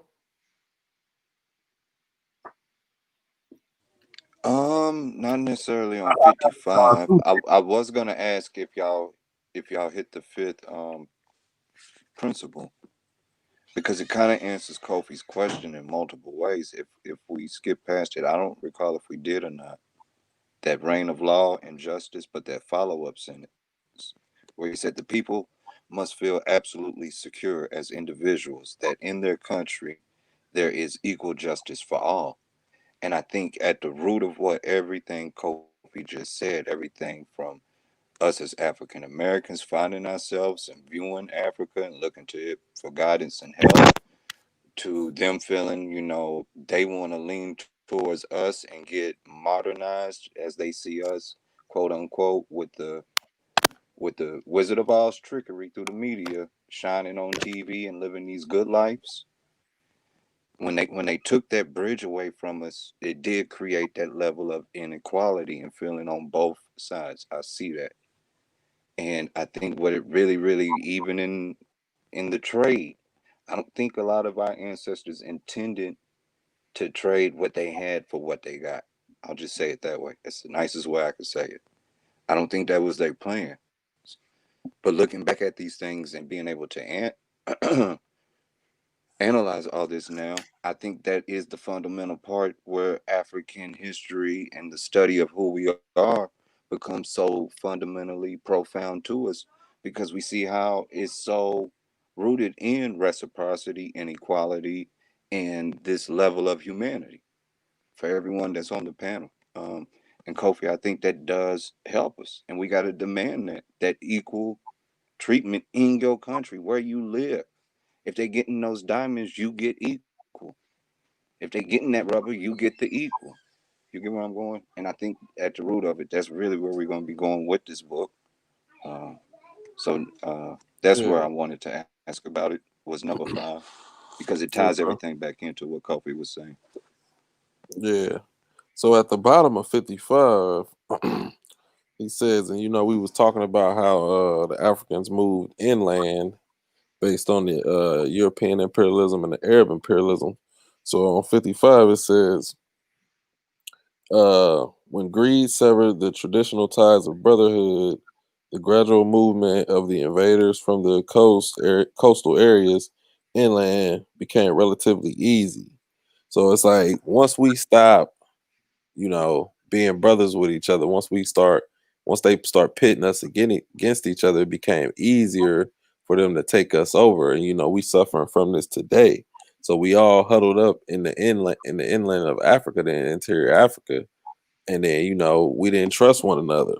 So yeah, and we suffering from it today. So because we still don't got that trust. I know Kofi was talking about it one time where it's like, you see somebody or you walk past another brother on the street, you mean bug them, you don't even say nothing to them. So yeah, we What's so still sad about what you're saying? What's so sad about what you're saying, Satep, is the cotton sails that influenced a lot of these sea voyaging adventures during these epics. A lot of them were produced right there on the east coast of Africa by African people in Kilwa. And that goes into trying to destroy that trade system and creating that western coast trade system. And we're overlooking how much technology and influence Africa has really brought to the world. This time frame, you're trading with China even in the same time frame, and before it, just in a different route. So yeah, we have an amazing story. We can look at the trade, we can look at all these things, and that brotherhood and them ties, and that making sure we all feel equal. We really, really got to do that. And the most equal thing we can do is equally accept who we are and appreciate who we are, and make T'Challa happy, and stop going into these English languages and identifying the world, and start identifying that Black Power world through who we are and through our own culture. Get back onto the beat of our own drum, as the brother's saying. So I'll yeah. go back to mute. Yeah, and then following that, he says, and it's something we suffer from again today. It says black against blacks with increasingly suspicion and hatred may be traced to the Africans' own slave raids. So, we suffer from that today. The black on black, and all that stuff. And Yeah, well, to make it clear, tribalism. When you refer back to what he's actually speaking to, he's speaking to tribalism. How that understanding of tribes put one against the other, and they never really got to officially see themselves as the same people along that coast, even though they had cultural differences with a lot of similarities. So, you know, that would steam, you know, that would trigger a lot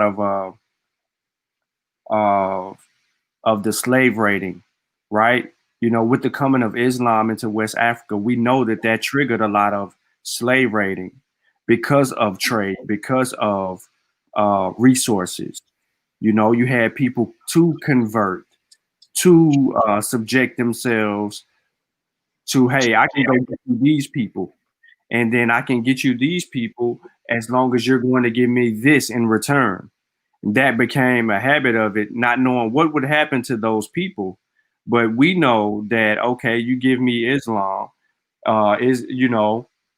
Islam says this, that, and the third. It gives me the right to enslave X, Y, and Z. Then I'm gonna go and enslave X, Y, and Z because they're not, they're not rocking with Allah in this manner. You know what I mean? And the only thing that the Arab had ties to at that time was to, hey, and they even said this in the history books, we're not enslaving Christians, but if they are non-Christian or Jew, it was a game. So the traditionalists paid a price. So when you talk about the black on black involvement of the actual earlier on of the actual, and even though throughout until the illegal slave trade era ended, you see this suspicion come about, and this hatred for one another stem from a religious perspective, one you cannot dismiss. Even though the people were tribal, yes, but you cannot dismiss the influence of Islam in Africa and its ideal of enslaving those who are not of the same faith and practice. And that's funny you say that, Sean, because on 56, it goes into it. He says at the bottom, or it's at the second paragraph at the bottom, or towards the middle, it says Africans who were neither Muslim nor Christian were classed as pagan and therefore required to disavow their whole culture and to regard practically all African institutions as backwards or savage. So basically saying, like, I mean, what you just said, he led right into that, saying, like, if you didn't convert, if you were a traditionalist, you was a savage. Mm-hmm. Continue what he say, though. What he say in that next sentence? It says the blacks in their own right became non-persons members of a race of nobodies. So hopelessness, their self-realization, and personalities, even in a subordinate status, could only be achieved by becoming Muslim or Christians. Exactly. So right there on 56, it get right there. You muted, Kofi, while you talking to yourself. Yeah, my bad. Now I'm just saying, you see right there, going back to that word savage, and then you see it in the same instance that they said if they was traditionalists and they didn't practice Christianity and they didn't practice Islam, then these people was considered to be savages. And it's crazy that our people still today still think the same way. If you're not a Christian, if you're not a Muslim, like most people, if you tell them, you don't believe in Christianity, you don't follow Christianity, then they will look at you funny, like you the devil, and and they will use terminology like this, pagan. They will call you this derogatory term, pagan. They saying you a savage, you a beast because you don't follow this particular religion. The same thing with the Muslims. You know what I'm saying? If you tell them you don't, you're not a Muslim, you don't practice Islam, and etc., they'll call you an infidel. You an infidel. They're basically calling you a savage and a beast because you do not prescribe to their type of religion. Their religion is the only way. Their perspective and outlook is the only way. Their practice is the only way. Their God is better than your God. Right, exactly. I don't know what God you serve, but my God. That's what they say. I'm telling you, man, and it's sad, bro. I'm saying it, but it truly, bro, we in 2020, man, going into 2021. And these things that's been happening for centuries and this same rhetoric and outlook, man, our people still saying the same things, man. They are still, it's crazy, man. It's crazy. God and my pastor, they personality worshiping fictitious. Can we welcome Brother Chris on to the Yeah, they faith got propagated. Yeah, fear does it all. But yeah, what up, bro? What up, Brother Chris? Yo, what's going on, man? What's up with y'all, man? This is, man, y'all getting into the classics. I get into the classics, man. But a lot of people, man, I think this is probably the #1 book people lie about reading. I think people don't really be reading this thing because it's like, I mean, he go into detail about what you shouldn't be doing, and people always bring this up, destruction of black civilization. But I'm like, he told you the conquest of the blacks by religion, and then people will then come talk about the nation, the church, and all this stuff. And it's like, what you reading this for then? If you're just gonna keep doing the same thing over and over, you know what I mean? I think people just got to understand that when they make you convert to their to their religion, they just basically saying, you know, y'all will always be slaves. Y'all will always be non-human. So it's not about, like an opinion. It's about them using religion to enslave you.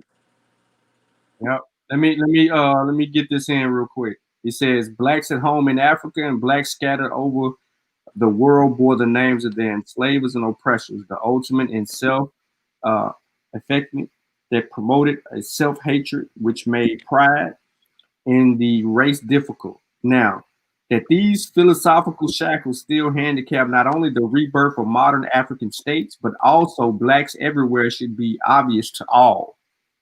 I'm going to say that again because I don't think y'all caught the wave. He said blacks at home and in Africa and blacks scattered over the world bore the names of their enslavers and oppressors, the ultimate in effacement that promoted a self-hatred which made pride in the race difficult. Self-hatred made pride in the race difficult. That these psychological shackles still handicap not only the rebirth of modern African states, but also blacks everywhere should be obvious to all. Now, I read that twice for a reason because it's very obvious to all of us who have read the work and continue to, refer back to the work of our ancestor, Chancellor Williams. He's telling us one of our biggest problems has been the conquest of the blacks by religion. This is the reality of ours. And our brothers and sisters on the continent are facing colonialism. And in colonialism, it wipes your history away from you, especially if you don't know anything about yourself, and it allows them to program you to what they want to program you to. Therefore, you will serve Allah and you will oppose some of the traditional beliefs and things of that nature, but you're still able to serve Allah and worship Allah and give praises to Allah and not your ancestors in so many ways, right? So I think that we do see a lot of this hatred. We see it with you see Sister Ladocia in the chat. We see it with our who want that for that little ass bone? Somebody on mute. But we see plenty of people with having self-hate issues, right? They can't look at themselves in the mirror. They feel something's wrong with the way that their perception. They got to change the way they look about themselves. They got to enhance a certain look about themselves, or they got to do certain things within themselves that make them feel a little bit better. And then you got other people that just hate being black so bad that, you know what I mean? They want to run amok with everything that's going on as far as identity is concerned as well. And I'm sorry, I paused real quick because we had a sister say, well, they stole Christianity from Africa, and that's absolutely incorrect. And I don't want to harbor on that too much because we're building on this book, but that is not ours. And that's another example of our understanding of history and these anti-African traditions that have been brought to the continent to enslave and conquer the psychology of the African mind on the continent and in the diaspora.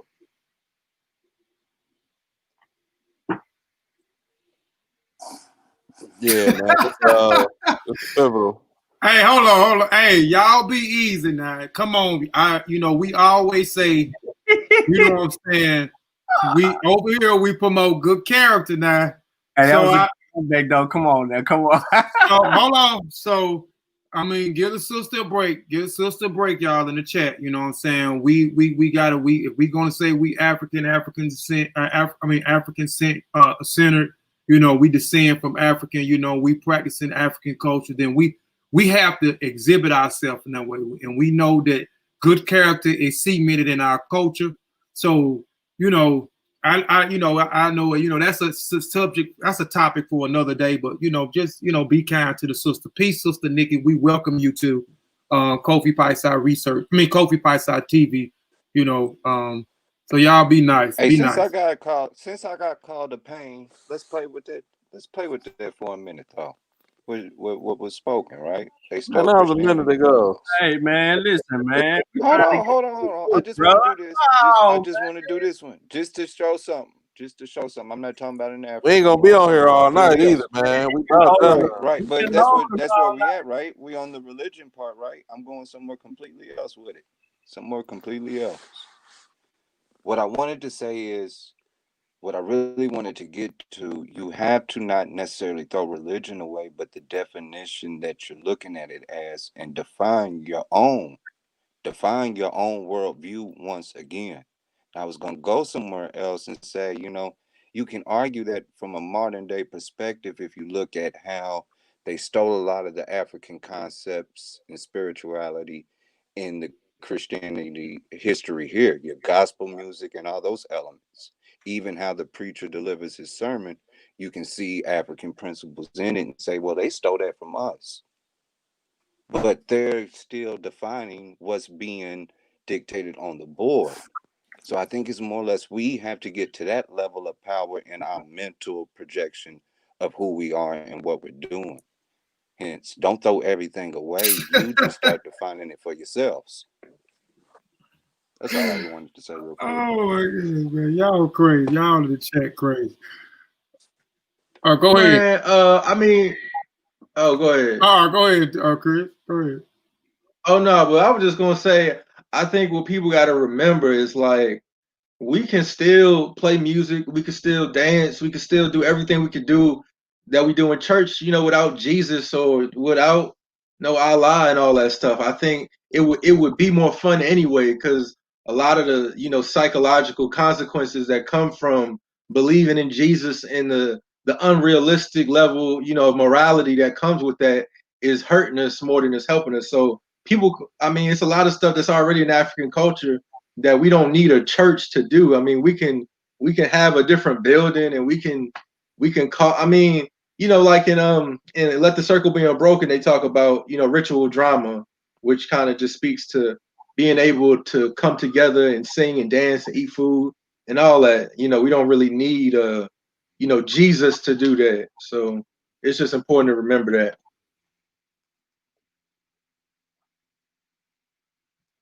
all right, to go a little bit further, within this realm, I mean, he got. I'm pretty sure Satep got want to deal with the 6 points, but before we get to those 6 points, I just want to make sure that we're clear what it says when he says finally. There were the invaders who apparently disdained the cloak of deception and came in fighting. They had no problems. They knew in advance that they would find the Africans almost everywhere, unprepared to defend themselves against a well-organized, well-trained body of men, no matter how small. This situation developed as splinter independent little states became more and more numerous. The use of our secret agents seemed to be as old as organized states, for the practice of sending spies as goodwill ambassadors, traders, etc., well in advance into a country to be invaded goes far back into antiquity. Those sent into Africa from various lands could report back that 1. Africans were largely a peaceful people engaged in agriculture, mining, trading, fishing, the arts, crafts of various kinds of manufacturing such things as pottery, furniture, building materials, boats, weapons of war, etc. I'm going to stop at that first point. And then I want to elaborate on the fact that he's absolutely correct. They did come in. They came in peacefully. They came in to spy. They came in to gain more of an understanding. They came in wanting to know what we were doing with these resources because our people did not, put a value in those resources as the rest of the world did. And we knew this based on trade. When we traded for things with other people on the continent, in return, what happened was they would take what we offered. No, they wouldn't take what we offered. They would only take a little bit more than what we offered for what they gave in return. And that's, that's totally an issue. So in his first point, we were not prepared. We were not. We were caught up in all the other things that was going on around us. We didn't have any ill will or thought about these people. We were more concerned with, if we were the Igbo, we were more concerned with our neighbors, right? We were more concerned with like the Yoruba and so on and so forth. We would interfight, that's like what's the relationship with you and your brothers when you're kids, right? Let's say it's you and you got 3 other brothers and y'all all around the same age. What happens when all the kids are around the same age? They all wrestle, play, fight, argue all together, right? At some point they get along well, and at other points they don't get along well. So what we see in history is we see little interfighting of people not getting along well. And then when someone comes in to break up the fight and then make suggestions about things that have to do with a little bit more peaceful approach, we then tend to listen to an absolute stranger, and then we change our perceptions about each other. So, they came well informed and prepared. Yeah, I'm not saying that ACL, but yeah, just the gist of that. That's basically the gist of what I'm saying, is that there was interfighting and there was things that were going on that were tribal, and we were so caught up in one another that we were sidetracked, and we did not pay close attention to these strangers. That's why in this same book, when we get closer into the book, one of the Masi prophecies come into full effect. I go to point 2. These settled states and their general highly developed social and political systems indicate their advanced civilization. 3, but they were ill prepared for war except against their neighbors, like what I just said, who also used the kind of spears, bows, and arrows which we had abandoned long since. Hey, Sean, can you kind of talk about that right there? I mean, because that's important too, what you just talked about. And then he just saying the same thing, what we was fighting against each other. First, we're not going to romanticize anything and say that it was all kumbaya in Africa. We don't do that over here. So, but anyway, the importance of what you just said was we fought against each other. Can you elaborate on some of the tactics that they use to get us to fight against one another, to get our eyes off of them and focus on each other? Okay, so more so in the later stages of slavery, around the illegal slave trade area, or when you see the coming of the British into West Africa, there's incidences that take place, especially in Yoruba, specifically speaking, where they would play both sides. They would gain information on both sides of the Yoruba wars, and they will talk about arming one people and not arming the other, or they would talk about there's a way that you actually can settle a dispute with these people if you did this. But they would instigate arguments between tribes that would cause more of a conflict and play both sides, and then they would sit back and watch the war take place, and the armed versus unarmed, or 2 armed versus armed and armed at it. And what they saw happen was the ability to see them attacking each other over a grace period, so then they could come back to the table and says, hey, we need to work these things out. similar to what they did in the Ashanti among the Akan. What they did with the Ashanti was that when they came in there and they isolated the Ashanti from being able to go to war with neighbors, right? Like Prempeh the first, when his people wanted to settle a score with a neighboring tribe, if he had to get permission from the British to do this. This is his continent. This is his people. He's a Khan. This is his kingdom. Why does he need permission to settle something with a neighboring tribe? However, he had his people go and settle a score, and next thing you know, the British exile Prempeh to Sierra Leone. From Sierra Leone, they took him back on to Seychelles to handle all this other, to enslave him for so long. I think he went from Sierra Leone to Elmina. He sat in Elmina for a while. He went from Elmina to Seychelles, all because he let his people go handle business with a neighboring tribe. And the British did not want that. So this is the effect that the British had. Now, when the British wanted you to go to war, they would have to pull the strings. They made our kings and queens in that time dealing with our own people. They made them puppets. They pulled the strings whichever way. And those are two instances that we see in history when you talk about the Yoruba Wars and you talk about Prempeh and what he went through in his exile. That's why he was exiled, and you get that from that. And anybody want more information on that? Of course, I got the primaries dealing with all of that. But those are examples on how the Europeans played us or pit us against one another and caused conflict amongst us. They kept it instigated. Hey, I wanna add to that, Brother Sean, connecting it back to the science of this whole thing that nobody really talks about. We talk about our experience on this planet excluded from every other living organism that lives in our habitat. And we're not paying attention to the lizards, the ants, the spiders, the dogs, the cats, the leopards, the rhinos, everybody else on the continent that played a part also in all of these affairs.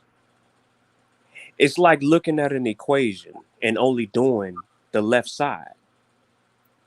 We have to understand that primates are very jealous creatures, extremely jealous mammals. Like if you got some water, I want it.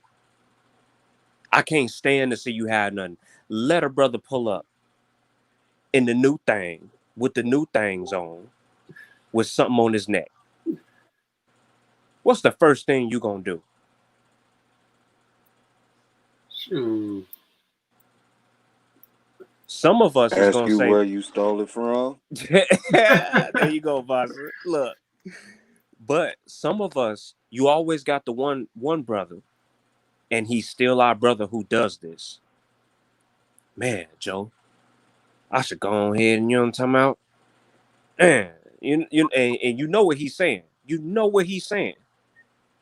Because he know where the brother live. He might 9 times out of 10 he cool with him. My point is, the study of baboons, Kemet has a thing about that. Africans have a thing about that, from south all the way up to the north.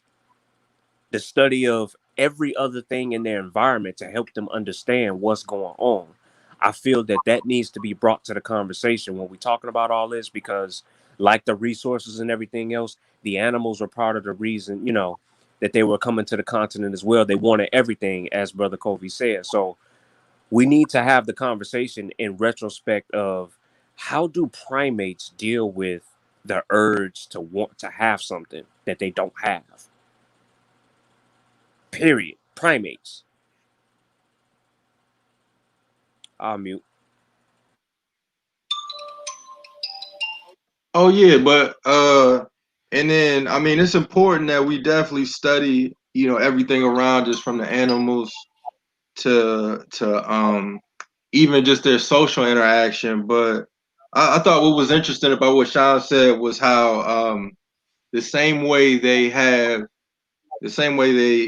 bought off the chiefs is what they're doing now with African, dictators and African heads of state. So I think it's important people understand the difference between a European government, with the black face versus, an African government ran by African people. Because I think you could argue there's really no such thing as a formal, African government that runs Africa right now.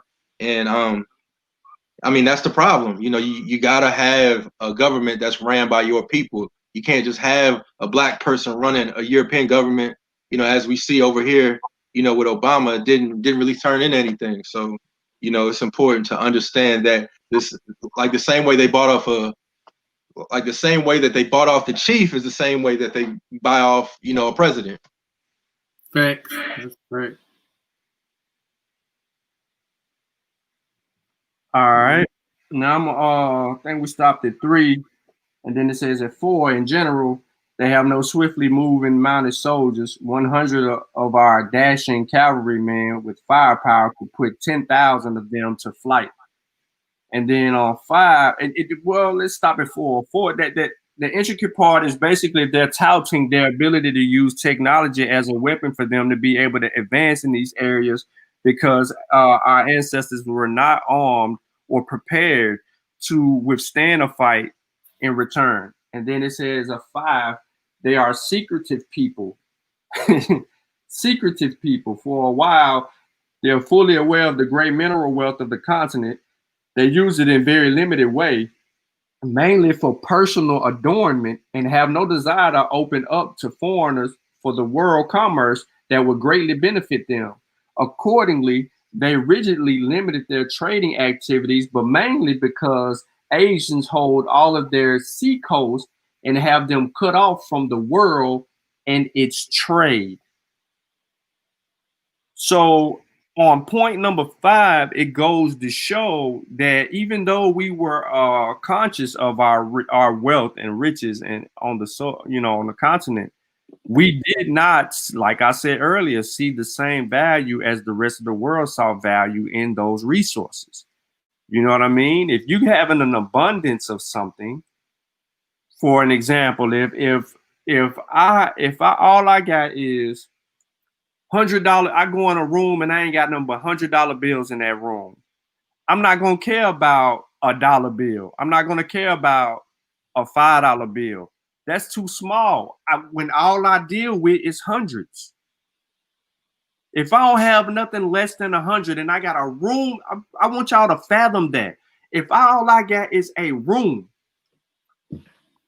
a 12 by 10 room full of $100 bills from the floor to the ceiling, what do I care about a dollar for? You want another example of that? I will give you one. Think about how, and I think it's a little embellished, but think about how Mansa Musa's trip to Mecca, but he stops in Kemet, and how they were so in awe about this dude just pulled up on them with all this gold. Like, who does that? Nobody came up there flashing like that, or came up there with like, listen, bro, I got it. And then began to hand it out, in so much so that, the value of it drops, as the story says. But that's what we're dealing with here when it comes to natural resources. That's why everybody wanted a piece of the African pie. So we're not going to put value into things that we have an abundance of. It's just natural. It's natural. You ain't gonna cry over no. If you have $100 million and you go out to eat and the ticket is only $150, you ain't thinking nothing about that $150.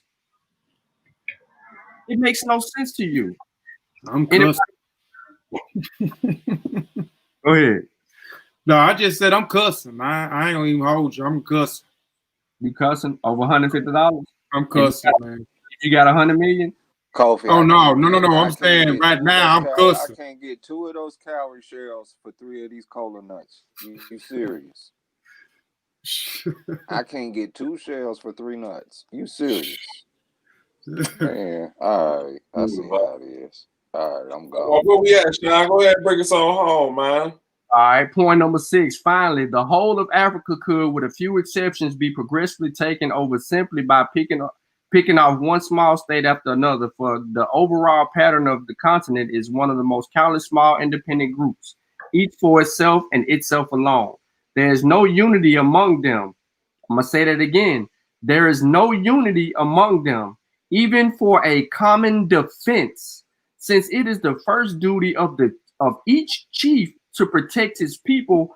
All seem to be too proud to seek unity with other chiefs, thinking this might indicate a sign of weakness and itself invite attack. And we suffer from this today. That's what I was just saying when Kofi say, if you see another brother, you walking past him, you don't want to acknowledge him. You don't want to say, "Oh, peace, how you doing?" Whatever, because you don't want to see no form of weakness. Oh, I can't speak first. He gonna have to say something to me first. You know what I'm saying? And we suffer from the same thing today, man. Yep, absolutely. And then here's the other point of that. He says, therefore, it could have been truthfully reported to either Asia or Europe anytime during the last 1,000 years that the widespread segmentation and attending disunity among the Africans made them easy to conquer and dominate. Because of unity, some of these 6 hypothetical items would be valid as conclusions regarding the general situation only after the widespread collapse of strong African states, when smaller splinter states spread over the continent like an epidemic. But as we shall see, the united resistance of blacks to white Asian invasions had been going on before recorded history began, and despite all the segmentations and endless invasions from north, south, east, and west, there were black nations that kept up the resistance of 5,000 years right down to the 20th century. We shall review some of these in chapters which follow. Yeah, thanks for that, bringing us on home. Man, I gotta read this again. That's basically what we doing. You know what I'm saying? We reading it again. We sharing our take with the audience. But this is a series we gonna do. So next Sunday we're gonna do chapter 2. I'm excited. No, we're gonna do chapter 2. Okay. Everybody come with their points and all this. So yeah, everybody on the audience tuned in tonight. We'll try to make next week's show a little bit smaller, but hopefully y'all enjoyed it. Anybody got anything in closing? Oh shoot! I mean, just in closing, I would just say real quick that maybe, you know, in terms of how we look at how we develop African nations and how we define what's what, we should really build stuff, you know, in defense, so we can really combat neocolonialism and imperialism and capitalism, the whole, you know, that whole nine, and not just build stuff for the sake of building it, but build it so it can be defended and protected. Okay, that's peace, Chris. What about you, Kofi? No, I was just gonna tell people if they hadn't subscribed, please subscribe, because I see some new faces in the chat. So please subscribe and tune in tomorrow at 7 p.m. Central Standard Time. I guess I'll be going in from this channel. I was trying to work something out with Chill to go live from his channel, since we did a whole thing on texture style on his channel. But tune in to 7 p.m. to Kofi Piesie Research Team. Kofi Piesie TV tomorrow. I'll be doing a presentation on called Who is Anna Turbin Malone, and who was she to Madam C.J. Walker. So I'll be talking. And did they sell black? Did they get rich selling white beauty? And I'll be talking about that movie that I say is trash. That self-made movie that I just seen yesterday is trash. But I'll be talking about that. And Self-Made, the movie about Madam C.J. Walker, all of it's in there is lies.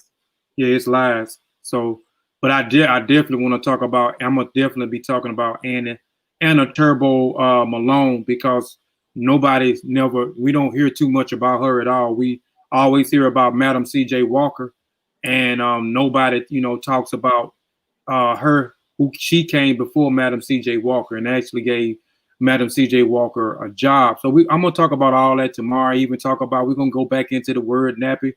We're gonna go back if they were selling. Did they get rich selling white white beauty?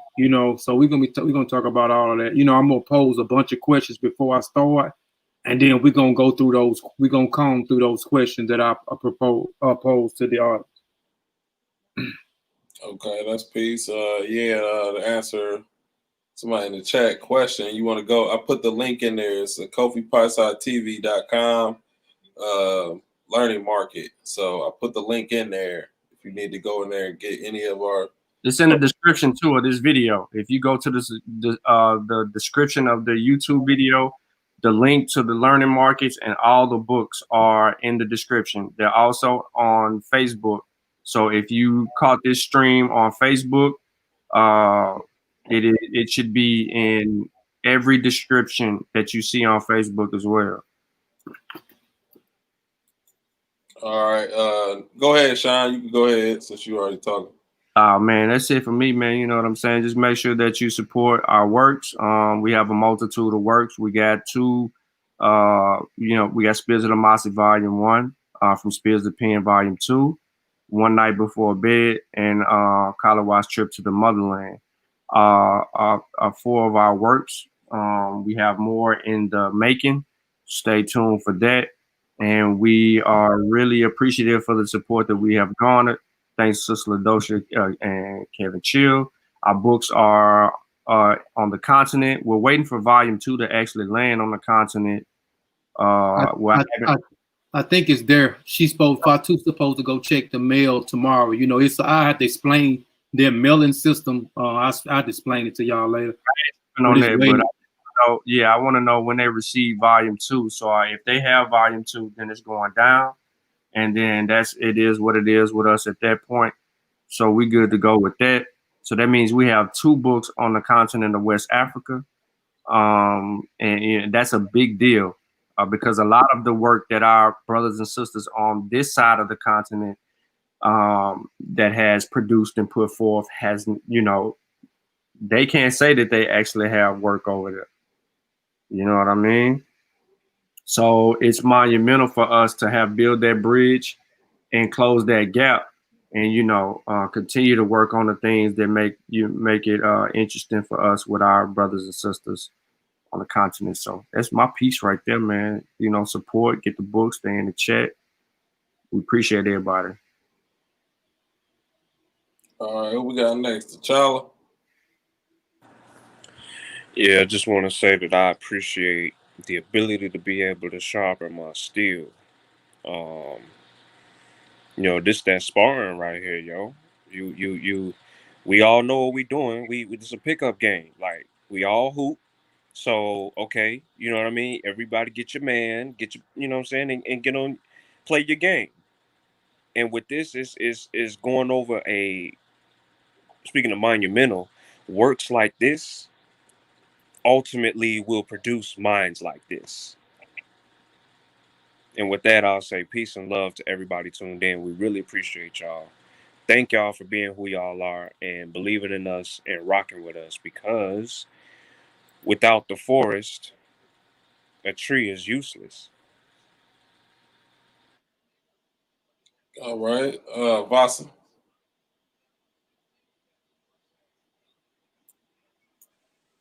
T'Challa always on that Black Panther stuff. Come in, silently kill you, and then just disappear, no noise, nothing, man. Beautiful show, Satep. I was not really expecting it to go this way. Beautiful show. I like what you did. I hope we answered your questions. I hope the audience learned from this. And I hope we all continue to do as Kofi say, as I learn, we all learn. Peace to everybody. And I love my brothers on the panel, and I love the audience. Peace. All right, peace, Vasa. Last but not least, Sutek. What's up? West Coast. Yeah, man. Appreciate everybody for coming through. Make sure if you haven't subscribed, like Brother Kofi said, you subscribe to Kofi Piesie TV. You got a lot of work, a lot of good information in the archives. You can stroll through, check it out. We definitely got something for you, regardless of what you like or what you into. Uh, make sure you subscribe also to Masa Warrior Clan. Make sure you also subscribe to our brother Chris channel, I'm the African TV. Man, just again, man, appreciate y'all for coming through, man. Y'all could have been anywhere, but like my brother Kofi said, y'all rocking out with us. Make sure you like and share the show, and we'll see you next time. Yeah, make sure y'all follow that Niger Valley Civilization too. Right. We rocking out over there. You know, we got to do something this week. So we got to find something schedule. We'll discuss it offline. But yeah, thank you everybody for tuning in. And that concludes this show. Be on the lookout next week. We're gonna do it again next week. We're gonna do chapter 2 next week. So y'all be on the lookout. Y'all go ahead and read y'all's. We all read it. Let's Chris on here, don't you? Huh? Chris, he went first. Oh, I thought. Oh, okay. Yeah, I went first. Yeah, he went first. I'm looking at everybody's picture. That's why I just call them out. But yeah, everybody be on the lookout next week. Peace.